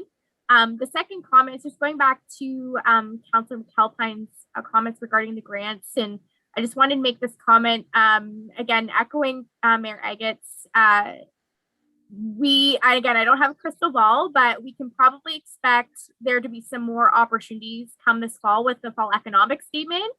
And I know that just because of the nature of my day job, I do have a colleague that all she does is grant writing. They often get a bit of a heads up. That's why there is consultants who all they do is grant writing, because there is a certain act to it. It is kind of it is very political, and so we're going to see some more of that activity likely happening both provincially and federally this fall. So I think it's a tricky thing. We're lucky that Becky is so seasoned in her role. She's been doing it for a long time, and I know there's been a few times that I've had questions and I've reached out to Becky and she's got back to me even sometimes in the evenings, not outside of office hours. And so I really appreciate that. So sometimes I have questions or I get inquiries from constituents. I would just say if there's something that you need more information on, reaching out to Becky is a good start, and just recognizing that it is so hard to predict and to seize those opportunities as they come because it's so political. But I would expect we're going to see some more great opportunities come this fall, just for the nature of the political scene that we're in right now and the timing. Okay. Thank you. So is there anything that we need staff to do with number 4 then? I didn't hear that we need any reports or anything. So, okay. So then we'll move on to number 5, and that is what services would you consider cutting? And the consensus along was to leave it, to keep everything that we have, right? No cuts. Is that okay? Then moving to number 6, what would we consider reducing? And the same, well, Daryl had something for sports facilities. Daryl, do you want to comment at all on any of that? Well, yeah, it's just something, again, we're sitting pretty well with our sports facilities. Of course, we don't want to close them, but whatever we can do to keep the traffic up, and we gotta monitor this stuff. At the end of the day, there is a cost behind everything, and I just put it out there. We want to add splash pads, and we want to add other new items, and it's just all more activities, more, and we have existing facilities too. It's interesting because there is asset management. I always got to remember that. And people change. It's not 1980 anymore, where everybody's in everything on the road and, you know, outside all the time. A lot of people, kids, stay inside a little, gaming, that kind of activity, right? It's changing. We're always changing. Okay, so I think the consensus is that we would not reduce anything. Is that correct? Everybody's heads nodding. Okay. And then number 7, services you would consider increasing. Jerry, did you want to comment? You have. Yeah, the only thing is the snow removal, and I'm not sure where Public Works is at with that, being with the growth, especially in the east end of Milverton. Again, maybe Jake could help out, but is there something coming forward, or do we need to approve more snow removal? And again, I mentioned Shakespeare and Millbank as well, the built up areas. Is that something that's in the works, or where is that at? I'd have to talk to Wes on that, Jerry. But I do know, like, our guys are pretty stretched thin at this point, especially with sidewalk, snow removal, and so on. So I think we're covering about as much ground as we can right now. Okay, Jerry. Yeah, okay, I'm okay to leave it at that. I'm certain we'll probably get a group, whether it's from the new Murray Court, from the news, you know, we might get a group of citizens that request that. So I guess we could deal with that when it comes. So thanks. Okay, so does anyone else have anything they want to add here, or we'll go with the status quo that there's nothing to increase at this time? Okay, I see some heads nodding. So number 8, what would we consider services we would consider adding? And I think that kind of goes back to number 3. I don't know if there's anything else anybody wants to bring up. We did have a big discussion on projects implemented or investigated. So is that already taken care of in everyone's mind? Okay, I see some heads bobbing up and down. Yes, okay. And then is there any other comments that you would like to provide at this time? No, I think we did cover all the bases. We talked about the signage, and we talked about how the form works and all that. So if not, then we have a motion. And I think Ashley's going to help me out on this one, I hope. So we have a motion that the Council of the Township of Perth East receive a report entitled 2022 Council Budget Visioning dated July 13, 2021, prepared by the CAO for information, and that Council directs staff to incorporate the following topics into the preliminary 2022 budget preparation. And I'll let Ashley rhyme them off. Okay, thanks, Mayor Riggett. So I have listed then to investigate servicing Shakespeare with water and sewers, investigate the fence along Yoast Court walkway, and a report on the signage that would include the households, a minimum number of households in the area to receive a sign. And that's all I have to be added there. And then in addition to those 3, just to direct staff to have a 2022 budget target increase of CPI. Okay, is there anything anyone wishes to add or change? That's the summary. If not, we need a motion to accept this. So who wants to move? Moved by Amanda. Do we have a seconder? Hugh? Any more comments or questions? Hugh, you have a comment? Are you ready to vote? Okay, all in favor? All in favor? Carried. Okay. Now, with your permission, we'd like to move item 6.3 up next in the budget ahead of the discussions for the rest of the budget items. So if that's okay, we'll talk about it next, the park renewal and redevelopment strategy. Is that okay with everyone? I don't see anybody saying no. Okay, so let's move to item 6.3 and we'll let Becky have the floor. It's all yours, Becky. Thank you. So as council is aware, we had applied for a municipal modernization program, and we're successful in that grant application for $65,000. So basically what we would be looking at doing is looking at each park individually, putting together a plan as far as if we were to add, for instance, if the community thought that we needed a tennis court, as an example, they would look at the property and say, okay, yeah, the tennis court would work here, and you should build that tennis court within the next year. And also, based on community needs, they want a lawn bowling. And so based on the community need, that lawn bowling should be built in 5 years, and it should be put here.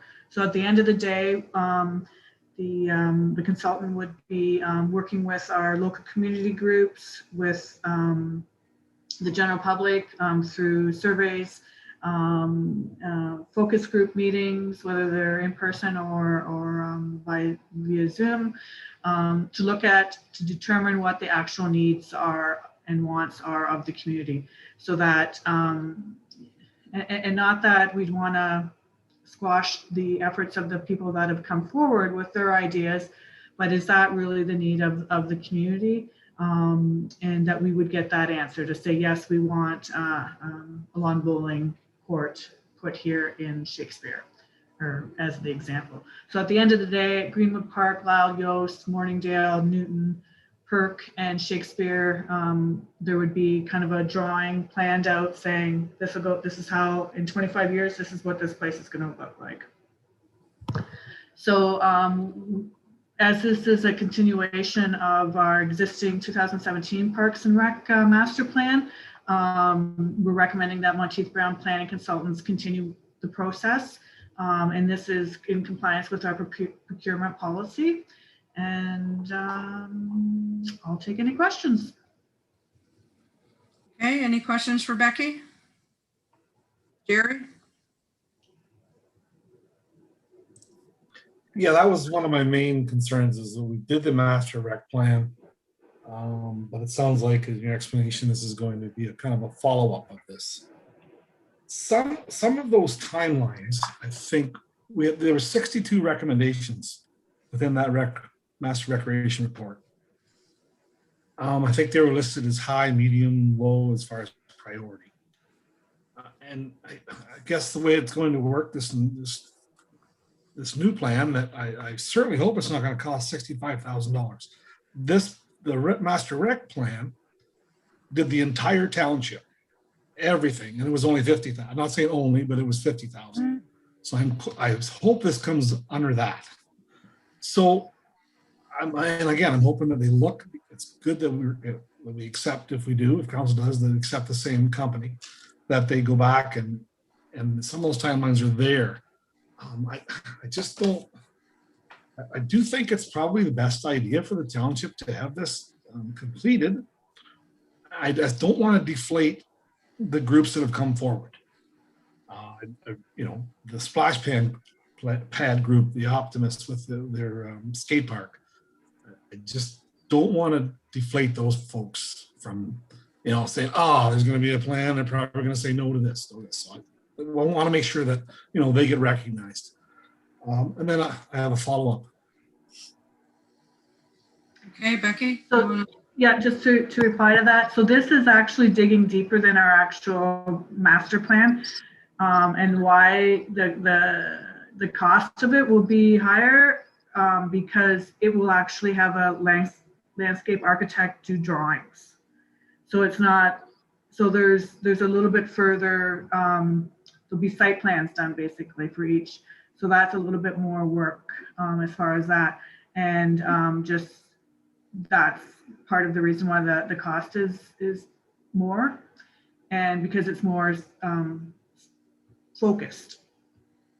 As far as the groups that have come forward, again, it's great that they have. I did not communicate this to the splash pad group, but when the Optimists had come to me initially, I had indicated to them that we were doing this plan or hoping to get the funding for this plan. So they were aware of it when they started this, that I had applied for the grant and that I was hoping to do this master plan for each of the park properties. Okay, Jerry? Yep, so my follow-up is timing. How long would this plan take to get completed? This will be done in November. According to the reason why it's very tight time frame, having to be done in November because of the grant stipulation. Excellent. And last thing then, you mentioned drawings. So site drawings. So would they bring in the splash pad group and say, hey, we're going to help you. Here's a drawing that you could use. Here's a drawing for our skate park group. Mind you, they've already got a drawing, but that they would help with those groups as well. Well, if that's so from their research and their meetings with the groups and meetings with the community, and if the community is saying yes, we support a splash pad, then yes, that would be incorporated into the drawings.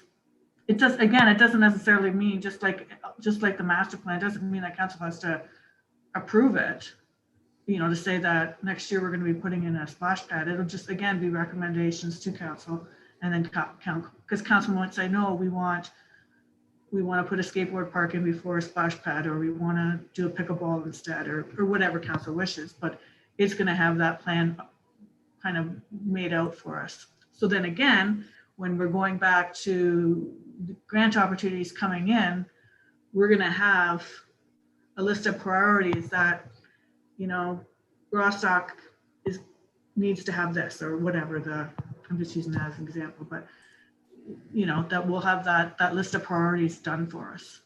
Great, thank you. Okay, Andrew?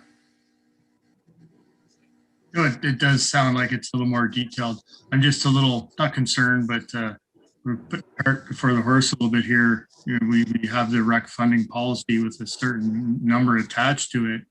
And this is going to be a big list that I know we're going to get grants and funding for, but there's always a municipal component. I'm wondering how we're going to pay for all this. Like we're surrounded by good amenities, kind of like Councillor Hurlick said. You know, it's within driving distance.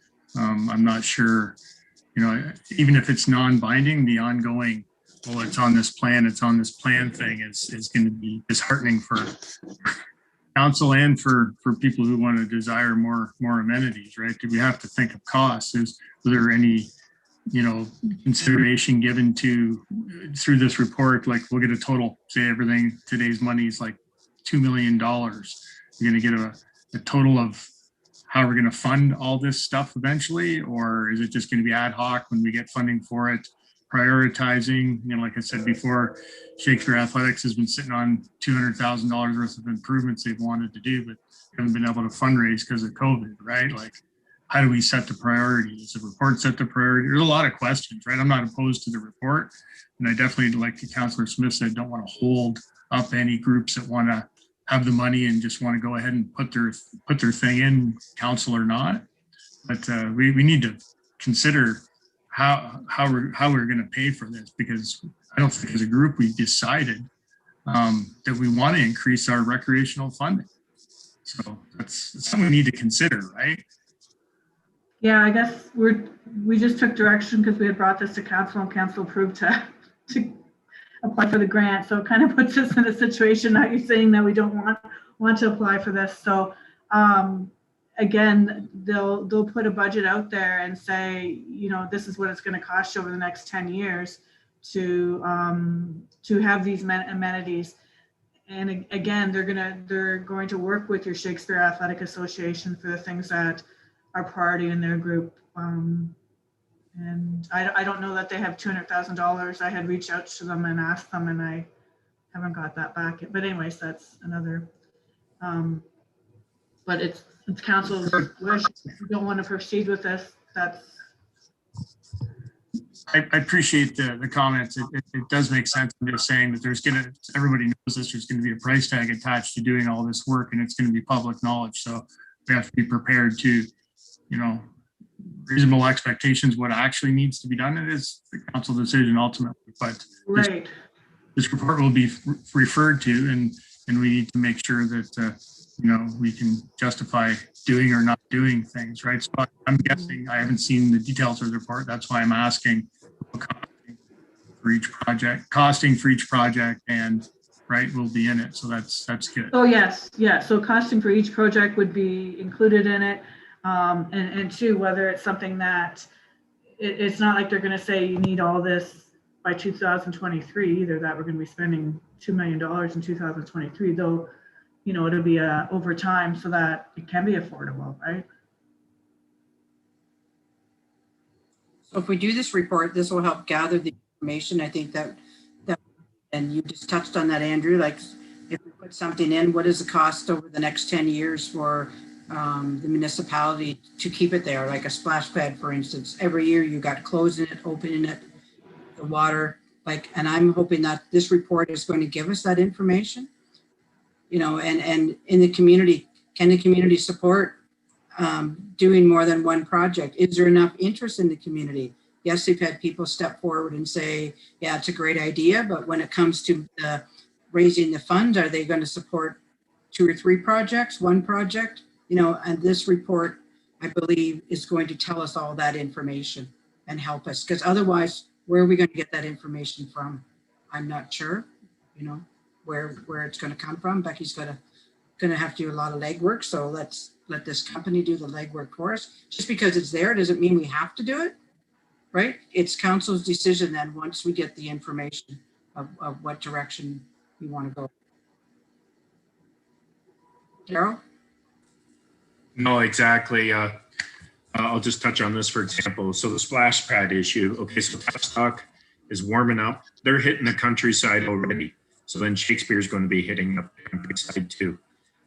Some of these reports will look at neighboring communities, what they have, what they don't have. And exactly, it's just, I look at the water issues in Shakespeare and the hard water, and that it's here, it's there, everywhere for a splash pad, $200,000. Now I look at a skate park, and I know there's kids on them from 2 years old to 15 years old. And as soon as the snow's gone to as soon as the snow flies, they're humming. It's unique. Yeah, I'm hoping some of these reports, something like this will cover some of this. Well, yeah, I feel where Jerry is as well. For example, the skate park up in Milverton, they've done a tremendous work, and yeah, I don't want to be putting brakes on something like that. They have done great work. And, interesting.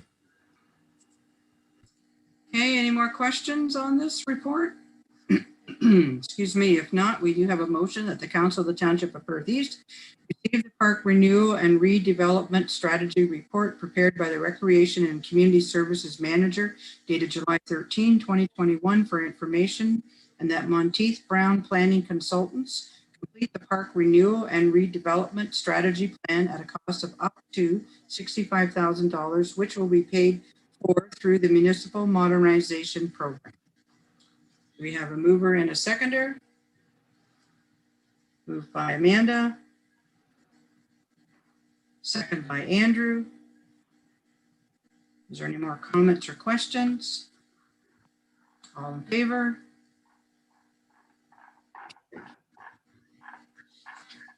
Okay, now we're going to go back to the Milverton All Wheels Park. So, Becky, I will let you take it away. So from the last presentation that the All Wheels Park had, there was questions from council. So in this report, in regards to procurement, insurance, and site selection, I have detailed information there for council's review. I don't know if there's any further questions to this. I could be happy to answer. Okay, any questions about this report, Daryl? So how far would this be from the ball diamond about? I'm just trying to put this together. Can you help me there? How many feet would it be? The location of this, Becky? Oh, you're muted. Yeah, am I muted again? I'm open. I'm good now, right? I was just trying to calculate that in my head. I didn't actually do a measurement from the ball diamond. Like 30 feet. Okay, I was curious there. Now I know. It's again, that's a consideration too, right? You get home runs hit over and it's gonna be picking off the kids there too, right? I know they do the fence mesh thing. Again, is that something we need to look into in that area? So it's 30, 50 feet or so. I'm not real familiar with the area, but I know it's a ways away from the parking lot. Yeah, for sure. No, I know they're not asking for the pump track part, which is like the asphalt mogul part, and they kept that out of this. And again, I'm not sitting here trying to add extra, but they said, well, we're not sure if we want that. We don't want to come back for that. I know it's something that there's no maintenance, no overhead to that once it's built for years. It's just, I hate them come back. Well, we really want this and hope we put it in the wrong spot. And again, I think this is a good start and it's probably ample. I'm just a couple of ones I know I referred to Wealth. There was one, I know the city of Stratford. And when I worked on in around Kitchener, Waterloo, so I would see kids on them all the time. And yeah, I'm just trying to put together because they do go over well. Every one I see that goes in, they're swamped. So we just want to make sure we do have the correct amount of room and nothing gets a womp off the head. So it'll be a little bit more on the parking lot than on the grass. I don't think I put my star really in the right spot there, only because the number of trees that are there, that we won't want to disturb them, especially because they're dedicated trees. But with the concern of it where it is in the parking lot, there would have to be concessions for like a walkway between the trees. So along the parking lot there, in between the two rows of trees, and then some sort of they have to buffer it somehow in their design so that you're not flipping off a ramp onto the road or onto the parking lot. Gary? Yeah, being very familiar with the area, I think it's in a pretty decent spot for Council Hurley there. I like that it's not too close to the road, but it's far enough away from the houses. You will, as mentioned in the report, you hear some of the sound, some of the noises, but I think is in a decent area. And yeah, I'm glad you mentioned that, Becky, because I thought maybe some of those trees would have to be pulled with where your star is. But yeah, those memorial trees. So yeah, it's closer to the basketball courts right there as well. It might be closer to 50 feet from the fence, perhaps from the home run fence. Yeah. If there's a ball game going on, I think everyone's usually aware of that happening. So it's in a good spot. That's all my thoughts are today. Amanda? Not necessarily a question for Becky, just some comments, and they might be unpopular. But I think it's important that I bring it forward just so everybody knows where I'm at on this. I think one of the concerns that I have is we have two community groups that have done a lot of work in terms of bringing forward some project ideas. I know in particular, the All Wheels one, they talked about getting grants and talked about community support. And I think it's going to be really hard to be able to have two significant projects where they're asking the community, for donations or things like that, in addition to township support. And so it's something that I think we need to be careful of. me personally, if I had to choose between the two projects, I would choose a splash pad, mainly because I think that when I look at sort of the population and the demographics, I think it serves the greatest number of people. I think a skate park serves a very small demographic, and I don't want it to turn into this hangout area that's not actually used for its intended use. So that's just, those are some concerns that I have. And so I think this other report that we're doing and that we got approval from the grant, I think might actually help us guide us through some of these decisions that we're going to have to be making. And again, I know this is sort of an unpopular opinion, but I think we're going to have to perhaps it might come down to one of those things where we have to pick and choose, right? So anyways, I just, again, might be an unpopular opinion, but it's just something to consider. I know that the splash pad folks had proposed too, and the All Wheels Park is only in Milverton, so you could potentially have two big projects in one small village, and people only have so much disposable income to be able to support certain projects. And anyways, that's all I wanted to say on that.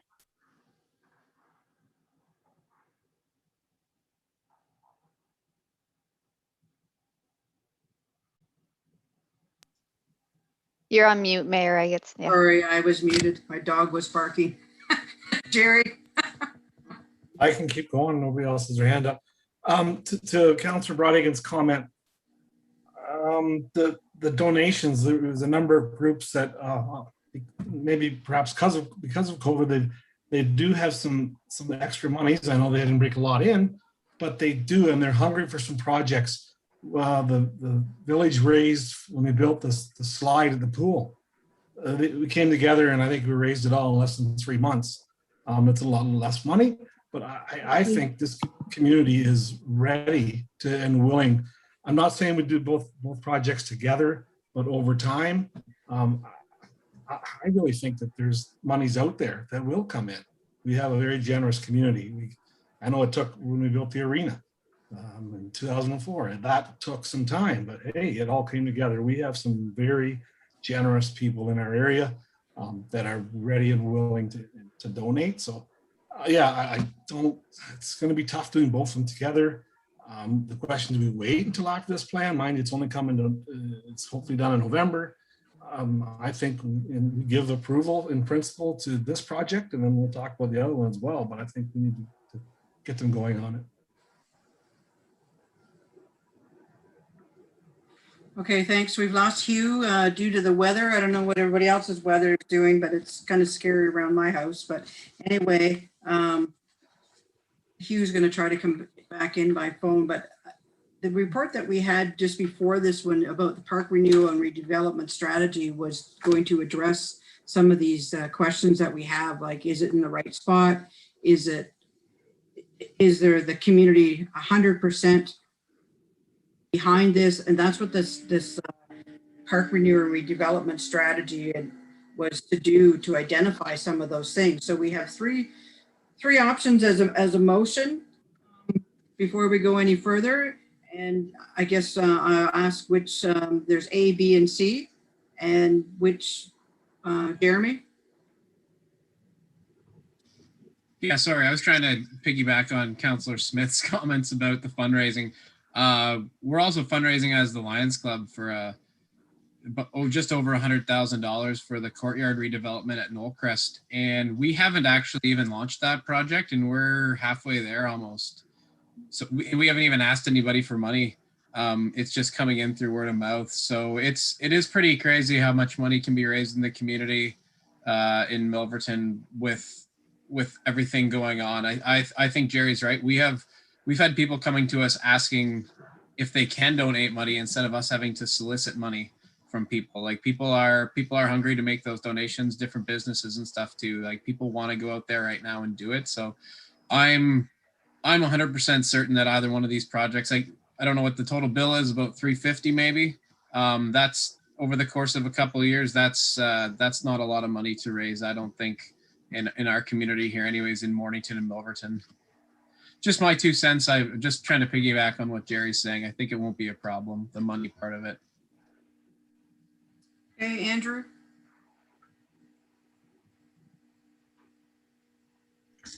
And the weather's getting bad here too. My daughter's camping. Why? But anyway, I hope she's having fun. A question about the report. I see the funding. I always want to know about the funding. B, and that X amount be from reserves dedicated to the project. Is this where is this exactly proposed to be coming from? Is it coming from the recreation policy fund? Is it a grant from capital? I'd like to try and keep these projects under wraps with approved policy if we could. It seems to be, that's the way to run a business, right? So where's the funding coming from? Okay, Ron, They asked sorry. Oh, I was sorry. gonna say they've asked the council for 15,000. Rhonda? Over to you. Sorry, Becky, I thought I could put in 2 cents here for the funding part of it. So just with regards to how we're going to do the funding, at first, of course, we wanted to make sure that we had the vision of where council wanted to go with the project, and then we'd fine tune the funding sources. But just so I could outline some options for council that we may present in a future report once we get the direction for council, which ones they want to go forward with. Number one of these aren't in any particular order. I'm just throwing them out there. We've got reserves. We've got the community investment reserve. It's got a balance of $106,000 in it. We've got the parkland reserve. It's got $148,000 in it. We've got corporate reserve that is for general capital projects, and we have the corporate asset reserve that's got some money in it as well. And we've got future development charges for recreation that over 10 years, based on projected growth, is going to raise $281,000. So there's also the federal gas tax that is now opened up to recreation projects. If council wants to divert funding from some traditional public works projects such as bridges, roads, and water sewer, we could do that as well. That being said, existing reserves such as the corporate asset reserve have been dedicated into our asset management plan as of now. So like I think Councillor Hurlick referred to, he said that it'll increase our annual requirements, so that's true. But that being said, your assets aren't all going to collapse tomorrow. So we're putting money away and we're saving as we go, and we're working towards having everything fully funded for a full life cycle replacement. And as our community grows, then we'll grow with it. Does that help at all, Councillor McAlpine? Thank you. No, that's great. I know I don't want to take everything out of corporate reserve. I know we did that in the beginning. I'm just, you mentioned the asset management. At one time, we had a choice of what we want to put in. This is something that doesn't really have a roof or anything. I know that we had talked about it kind of pays for it along the way, but that's extra money that we can't use for other services. So is there an option not to include some of these projects wherever they are, not in the asset management plan? So if the asset is owned by the township, or a township property, that yes, it will be included in our asset management plan. And unless council says it's not planned for replacement, but I guess if you're probably putting it in, you want to keep it up, right? So you'll have your maintenance and replacement costs in there. Is that what you were referring to, Councillor McAlpine? Yes, no, that clarifies kind of what I was thinking. It's part, I think the comment originally many years ago was it pays for things along the way, right? Which is a good thing. So, okay, thank you. I guess the other thing to consider if you're thinking of moving ahead with this is, so if this is going to be on township property, we are going to be putting out the RFP. Are they going to raise all the money before that RFP is put out? Or you think the township, if we hold if we put it out, we're going to have to pay for it. Are they going to owe us money? And what do we get signed as a guarantee that we're going to get that money back? I guess those are my questions. So I'm not sure how you want to move forward here. Like I said, we did talk about, we have approved doing a park renewal and redevelopment strategy. It would hold them up to the fall. I'm not sure if that's the route you want to go or you want to do something else. Amanda? I'd like to move option C. Okay, so moved by Amanda that the Council of the Township of Perth East receive the Milverton All Wheels Park report prepared by the Recreation and Community Services Manager dated July 13, 2021 for information, and that council consider project when the park renewal and redevelopment strategy is completed.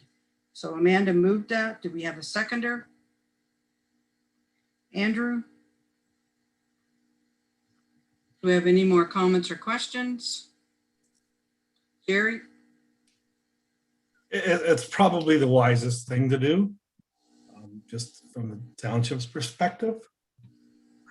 I would like to get a feeling on what we could probably donate. I'm glad Councilman Calpine brought up that question. We got some answers on the reserves. I think it's probably best to go into the Parkland Reserve. They're asking for 15,000. Is there any thought that we approve an amount of money now, or we want to wait? I'd like to see us give them a 15,000 out of the Parkland Reserve. But if it needs waiting on until after this strategy is presented to us, then that's fine. But again, I'm hoping that we would support this and give them at least, well, give them what they've asked for from us. Carol, did you want to say something? You had your hand up. Yeah. No, it's interesting for sure. There was a decent report here in regards with, I'll call it MDS setbacks and noise and grinding and that kind of work. It touched on the fact that you don't want to bury it in the corner where people can hide and make gangs and the riffraff that stereotype. I think it's a great location. They've done some work there. I don't know. I'd like to see it move and get it going. $15,000. Obviously, it's somehow we could build a clause in that we get that back if it were to fail. But well, this is a committed group, and they have brought some great reports forward. Boy, interesting. Just see what anybody else has to say. Okay, we do have a motion on the floor. Hugh, can you hear us? You're on mute.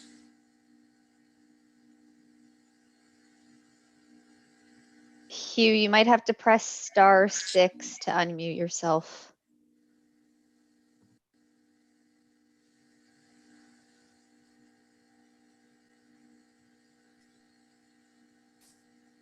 There. Can you hear us, Hugh?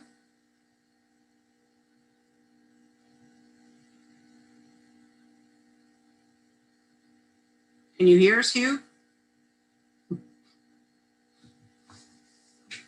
I wanted to take a vote, and I was hoping Hugh could hear and vote with us, but I don't think Hugh can hear us.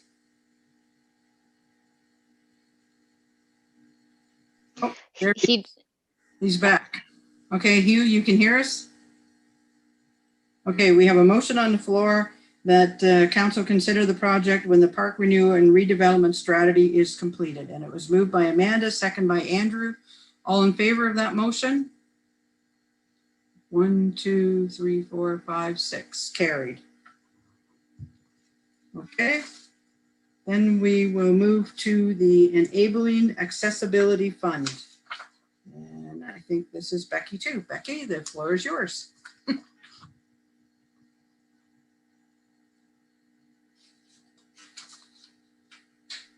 Sorry, just scrolling down to the report here.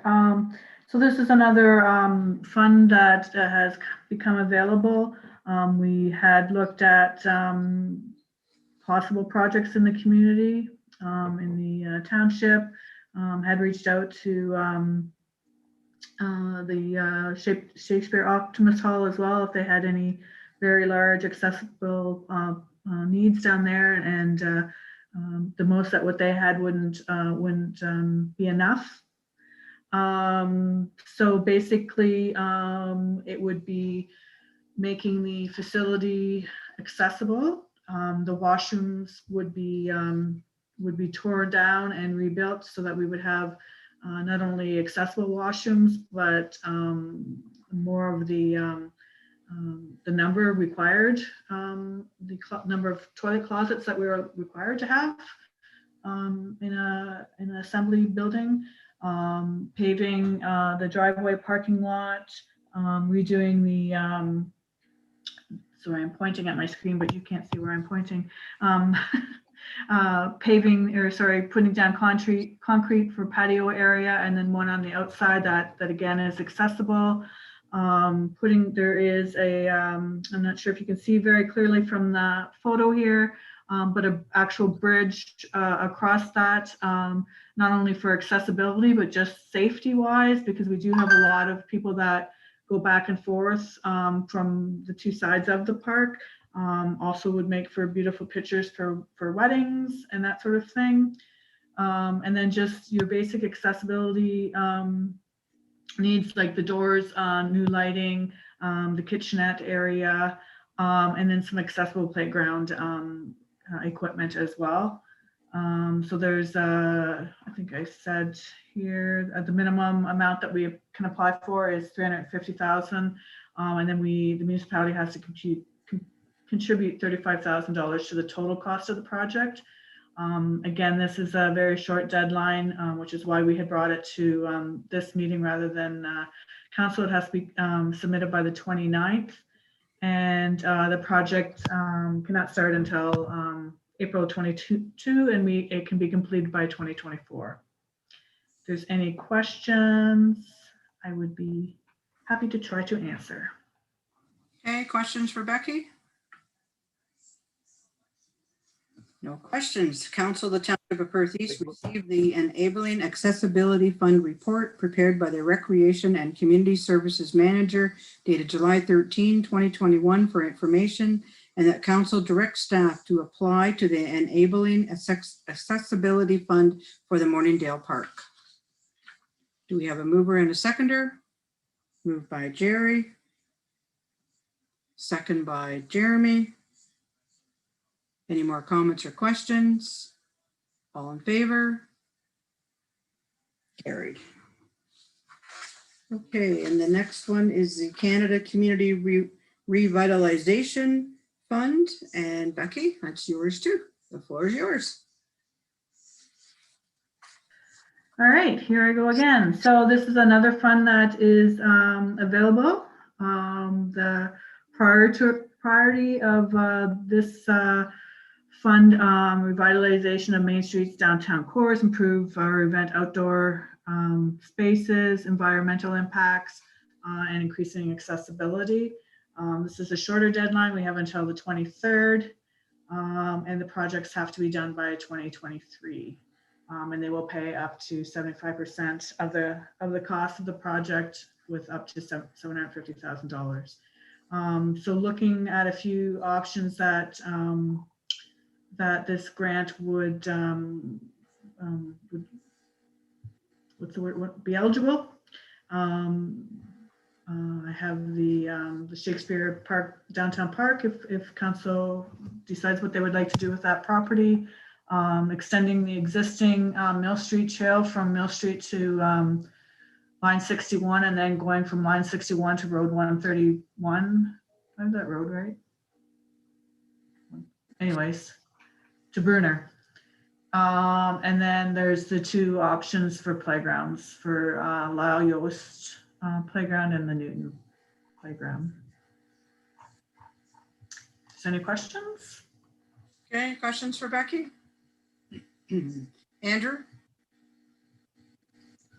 So the Shakespeare proposal, is that in the credit union lot there, Becky? Okay.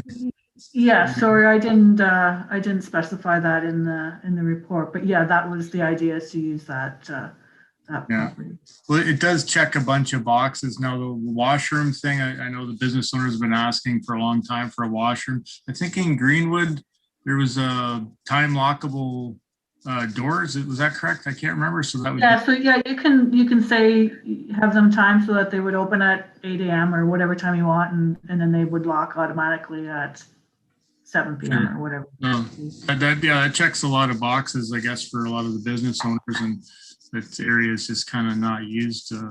So yeah, that's a good use, I think, of the area once everything gets going again. Thank you. Okay, anyone else? Jerry? So as you mentioned, so we could apply for all 5 of these. You're going to send them all in if we say yes? No, they're just to pick one, sorry. Oh, it's just to pick one. Yeah, It makes Sorry. it tougher then. Okay, I know, right? thanks. Okay, anyone else? And there's actually only 4 projects. I've got 5. 1, 2, 3, 4. 4 projects potential.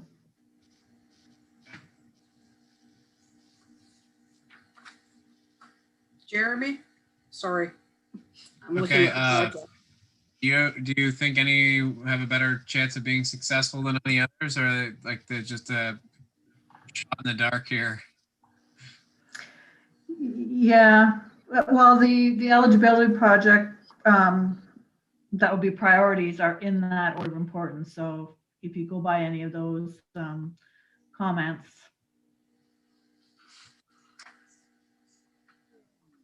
Jerry? Yeah, so I would love to see that at Shakespeare. I'm sure Andrew would too. You know, that would be a great project, but I think because of the accessibility, the other 3 projects perhaps may, and they're not quite as much. Trail, that would be something to be paved and continue on from 61 out to 131. Is that trail's used quite a bit out there.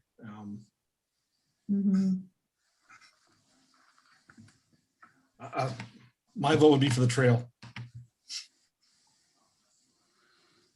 Okay, anyone else?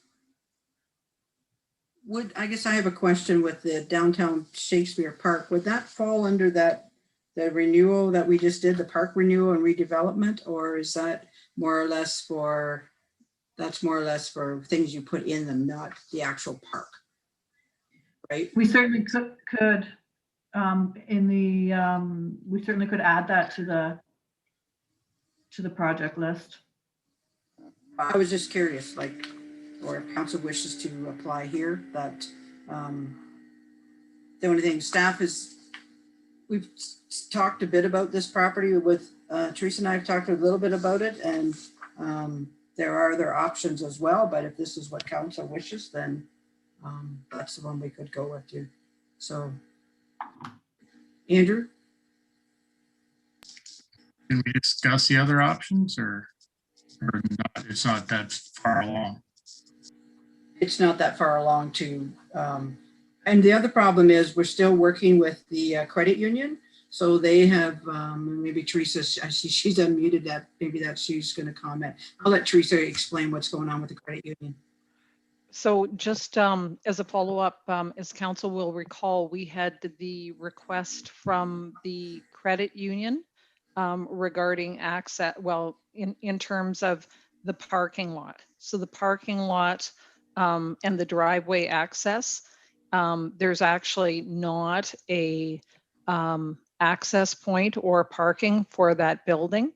And just recently I've received, and council's direction was for staff to reach out to the new owners to basically discuss what opportunities or options, what they were looking for. Right now, they don't have access, they don't have parking. And so I would Townships just recently received information in contact information for the new owners. So I have sent out correspondence to them regarding in terms of a follow-up. So because right now there's absolutely none. So as council will recall, the planning report that went forward in terms of different options that the property in terms of severing off. So if it were the desire, of course, in terms of a park, that would need to be taken into consideration as well. So. Okay, thanks, Teresa. Jeremy? I think I saw a for lease sign on that building now. Is that recent since the sale, or is that the old owner trying to lease it out and then it has sold? Like, we just don't know what's going in there yet. That's correct, right? No, we haven't, we don't know. We actually have only received the owner or the owner information, the contact information.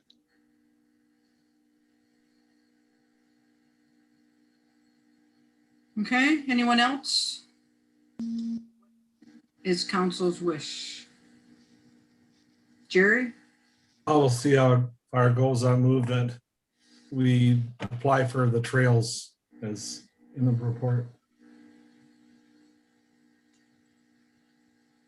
Okay, do we have a second for that? Jeremy?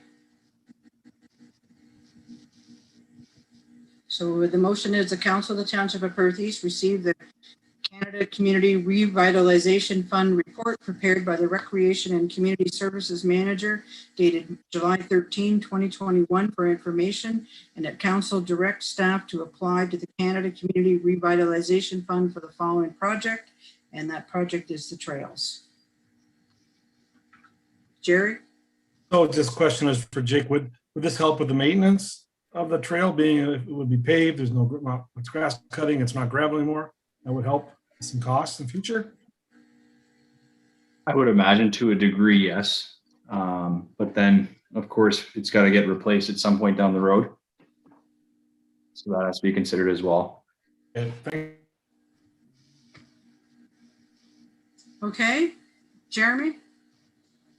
I think if all things were equal here, I would prefer the Shakespeare project too. I think that's one we need to keep in our back pocket. Like once there's some certainty with what's happening with that property, because I look really positively on that idea. It's just a matter of not having the certainty as to what's going on there. Okay, Daryl, we've lost Andrew now too. I hope you can get back. Daryl? So I text them there actually. Oh, something's cracking. No, it's interesting for sure. Our hands are tied in Shakespeare, that's for sure. I'd like to see Shakespeare get a little more involvement with the downtown there. There's a lot of talk of it, and with COVID, people don't know what to turn, but the roads are paved there now. This would be great, but at this point, we're so lost with that lot. We can't commit to anything for that right now. Okay, so Andrew has lost his internet, so he will try to phone back in. Anyone else have any comments before I call the vote? Nope, so the motion is that we apply for the trails. All in favor of that motion? Carried. Okay, the next one is the application for the Seniors Community Grant Program. Becky? Forgot how many reports I did here. So this is a grant that we actually applied for 2 years ago. And what we did with that grant money was we did the Seniors Lunch and Learn, which was really successful. We went around to Shakespeare, Stephenville, Milverton. I think we did one in Rostock, or maybe the one in Rostock got canceled because of weather. But we did, one day was maybe a Christmas craft and lunch. And the next day was learn about diabetes and that sort of thing. So this is 100% funding that would cover the costs of the programs that we would offer. And yeah, this one has to be in by Thursday. So again, why it's coming to council today. Okay, questions for Becky? Daryl? Wow, it just, yeah. This must have been a lot for you to put together. I just shake my head here. Good work at bringing all this forward. It's wild how this is happening. I can't believe it. But anyways, no, yeah, I mean, it's going to cover the funding. We might as well apply for it. Is it something you see going forward? Like this kind of engagement? The feedback was good, was it? Yeah, it really was a good uptake with the senior group, and we're also working with the community outreach with their senior programs too. So they're bringing kind of together their clients with any new clients that are attending these events. we think the more we can work together on activities, the best it is. But yeah, I think there's definitely need for seniors programming. No, just going forward here again, I continue to bring this forward with, we have a massive aging population here, and I know they're going to start turning towards the county and the local municipalities more than we're expecting. I see this going forward, and hey, it is what it is, and it looks like it's good. So. Okay, any other questions for Becky? If not, we do have a motion that the Council of the Township of Perth East receive the application for Seniors Community Grant Program report prepared by the Recreation and Community Services Manager dated July 13, 2021 for information, and that council directs staff to proceed with the application of $17,500 for the Seniors Community Grant Program for the extension of the Seniors Lunch and Learn Program. We have the seconder, moved by Amanda, second by Hugh. Any more comments or questions? All in favor? Carried. Okay, the next item on the agenda is the letter that we received from the Milburn Beautification Committee. Who's going to take the lead on that one? Jerry, you have a question? Okay. Why, did you have something from staff? I'm not sure if any of the staff. Oh, okay, no. You go ahead. Go ahead. Firstly, I just want to commemorate these folks on this committee that have been doing this for the 18 years. Shortly after I got on council, we did the big decision of the Milverton hydro sale, and I think it was $100,000, and that was declining. So this group, and there's some that are no longer with us, that have worked for this year in, every year, to make the downtown, those flowers, man, they're awesome. So they've offered to help us just to continue to do some of the volunteer work. It's just that it would be great if we could come up with some funding it may have to be scaled down. I know they did the Christmas lights, some of the flags of Memorial Garden, etc. But somehow I really hope that we can find some funds to keep this going for this committee. Again, they said they would continue on to help do the volunteer work. So hopefully we can find some funds for them, again, even if it's for, not all of it, but some of it. It would be very much appreciated, I think, for the village and the Melbourne Award. These folks get up in the morning, 5:30, they fill their water, the little tractor, they go around, they do it before the town awakes. It just beautifies things. And they've done a great job. I hope we can find some funds for them. Okay, Daryl? What kind of insurance issues do we run into when we have private citizens working on essentially a township property, helping out? This is something that always comes up, right? I'm just curious how that works. Maybe we could send this back to staff and they could answer Daryl's question and they could answer Jerry's question and come back with, options of how it could continue. I do echo Jerry's comments. They've done a wonderful job. They've stretched the money too. I think if that says it in the report, they've done a great job of what they do and helping Milverton. So maybe that would help everybody. Does anybody else have any questions that they would like staff to comment on if that's wished for them to bring a report back?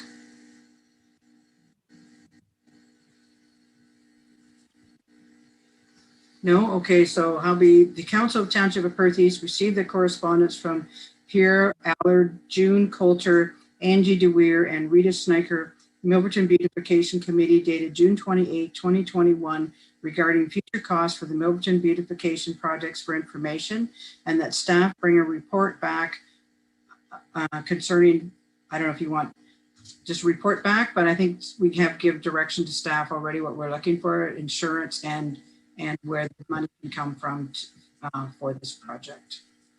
Yeah, private working groups helping within the township.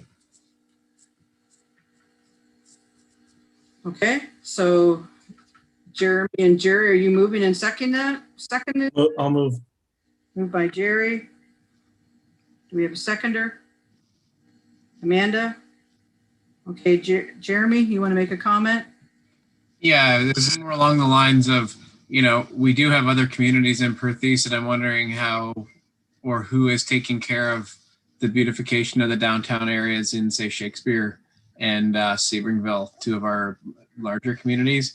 And I'll check into it for Millbank as well, but I'm wondering what's happening there. Do they have private citizen groups that are doing this as well, and it's just funded in a different way, or is the township taking care of them?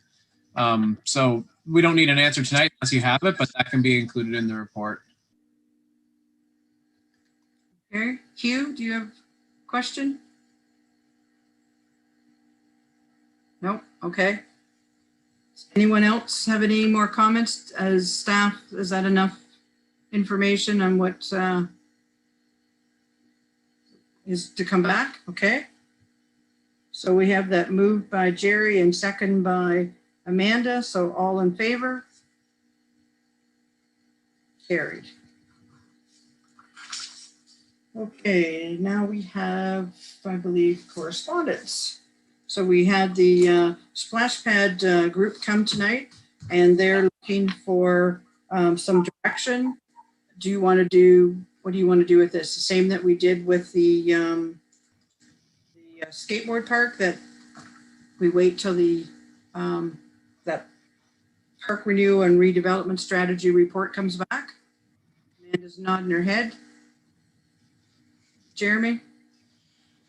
I'm very much with Jerry with these community groups that are trying to push these things ahead. Like there's a bit of a juggling act going on where we really want to encourage them to continue on and not dishearten them too much here by putting them off for a few months. But I think, we do need to get this report in our hands as well.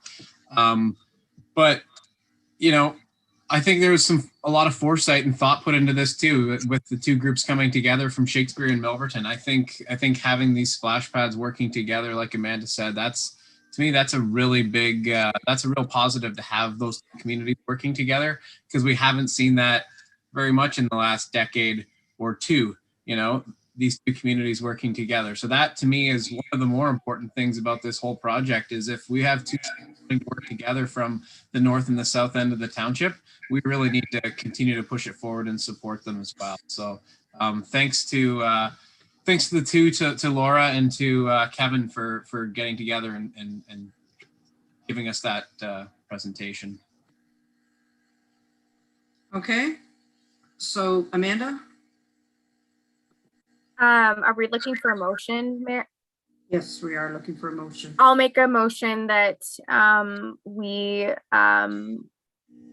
do the same with as we did with the All Wheels Park. I think that's in terms of fairness. And again, I am very much in favor of this project, which I already spoke about, but I think that's the right thing to do.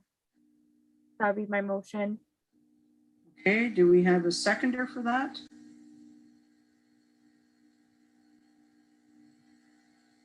Do we have a seconder? Andrew?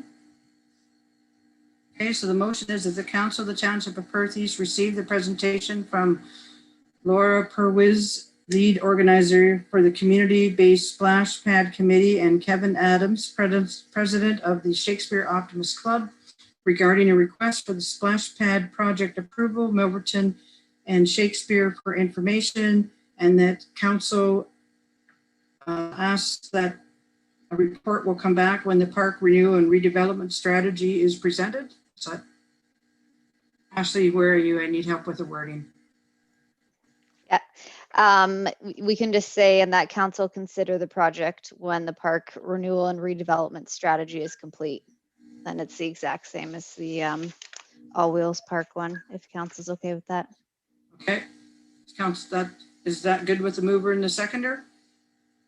Okay, any more questions or comments? Andrew? So just to be clear, it is great to see some collaboration, and also we need to take into consideration the comments from the Optimist president that he has not even spoken to his group yet. So I would say it's less than been discussed. So take that for what it is. I probably will not vote for splash pads anywhere in the township. I think he might as well put a camera and watch $100 bills go down the sewer. But maybe that will change. Maybe there's some other ways to mitigate some of the ongoing operating costs. But I think it's wise to wait for the report so we get a good large picture. Okay, anyone else? If not, all in favor of that motion? Excuse me. Carried. Okay, does anyone have any new business to bring up? Jerry? Just a note that I've had some concerns from some citizens within Milverton with it in regards to the new Key subdivision, the latest one that comes off of Pew Street. So running from Pew Street and around, they've paved that. Mind it's still closed, but we have a number of vehicles that are speeding, coming off Main, Pew, heading east. And it's no secret, it goes right by my house. So I witness it. But we have a number of neighbors that are thinking of writing a letter, whether it's four-way stop. There's a couple of spots we could put four ways. Speed bumps. We've maybe did the speed bump discussion a while ago, but it's something that's probably going to come from the citizens on a letter or two. But yeah, just to be aware, the traffic they're coming down that Pew Street fast, and there's kids, and it's going to be the main access into that subdivision coming from Stratford past the new Tim Hortons. You're going to turn right to a Pew Street into your new subdivision. So just for council's awareness and public works, take note as well. Thanks. Okay, thanks, Jerry. Anyone else have anything they wish to bring up at this time? No? Okay, then we have the bylaw number 38, 2021, being a bylaw to confirm the proceedings of the council, excuse me, of the Township of Perth East at its special meeting held on July 13, 2021, be read a first, second, and third time. I need a mover and a seconder. Moved by Amanda. Second by Jerry. All in favor? Carried. And the last motion of the night, that the meeting of the council be adjourned at 8:43. Moved by Amanda. Second by Jeremy. All in favor? Carried. Okay, thanks everyone. Great night. A lot of discussion. A few things for staff to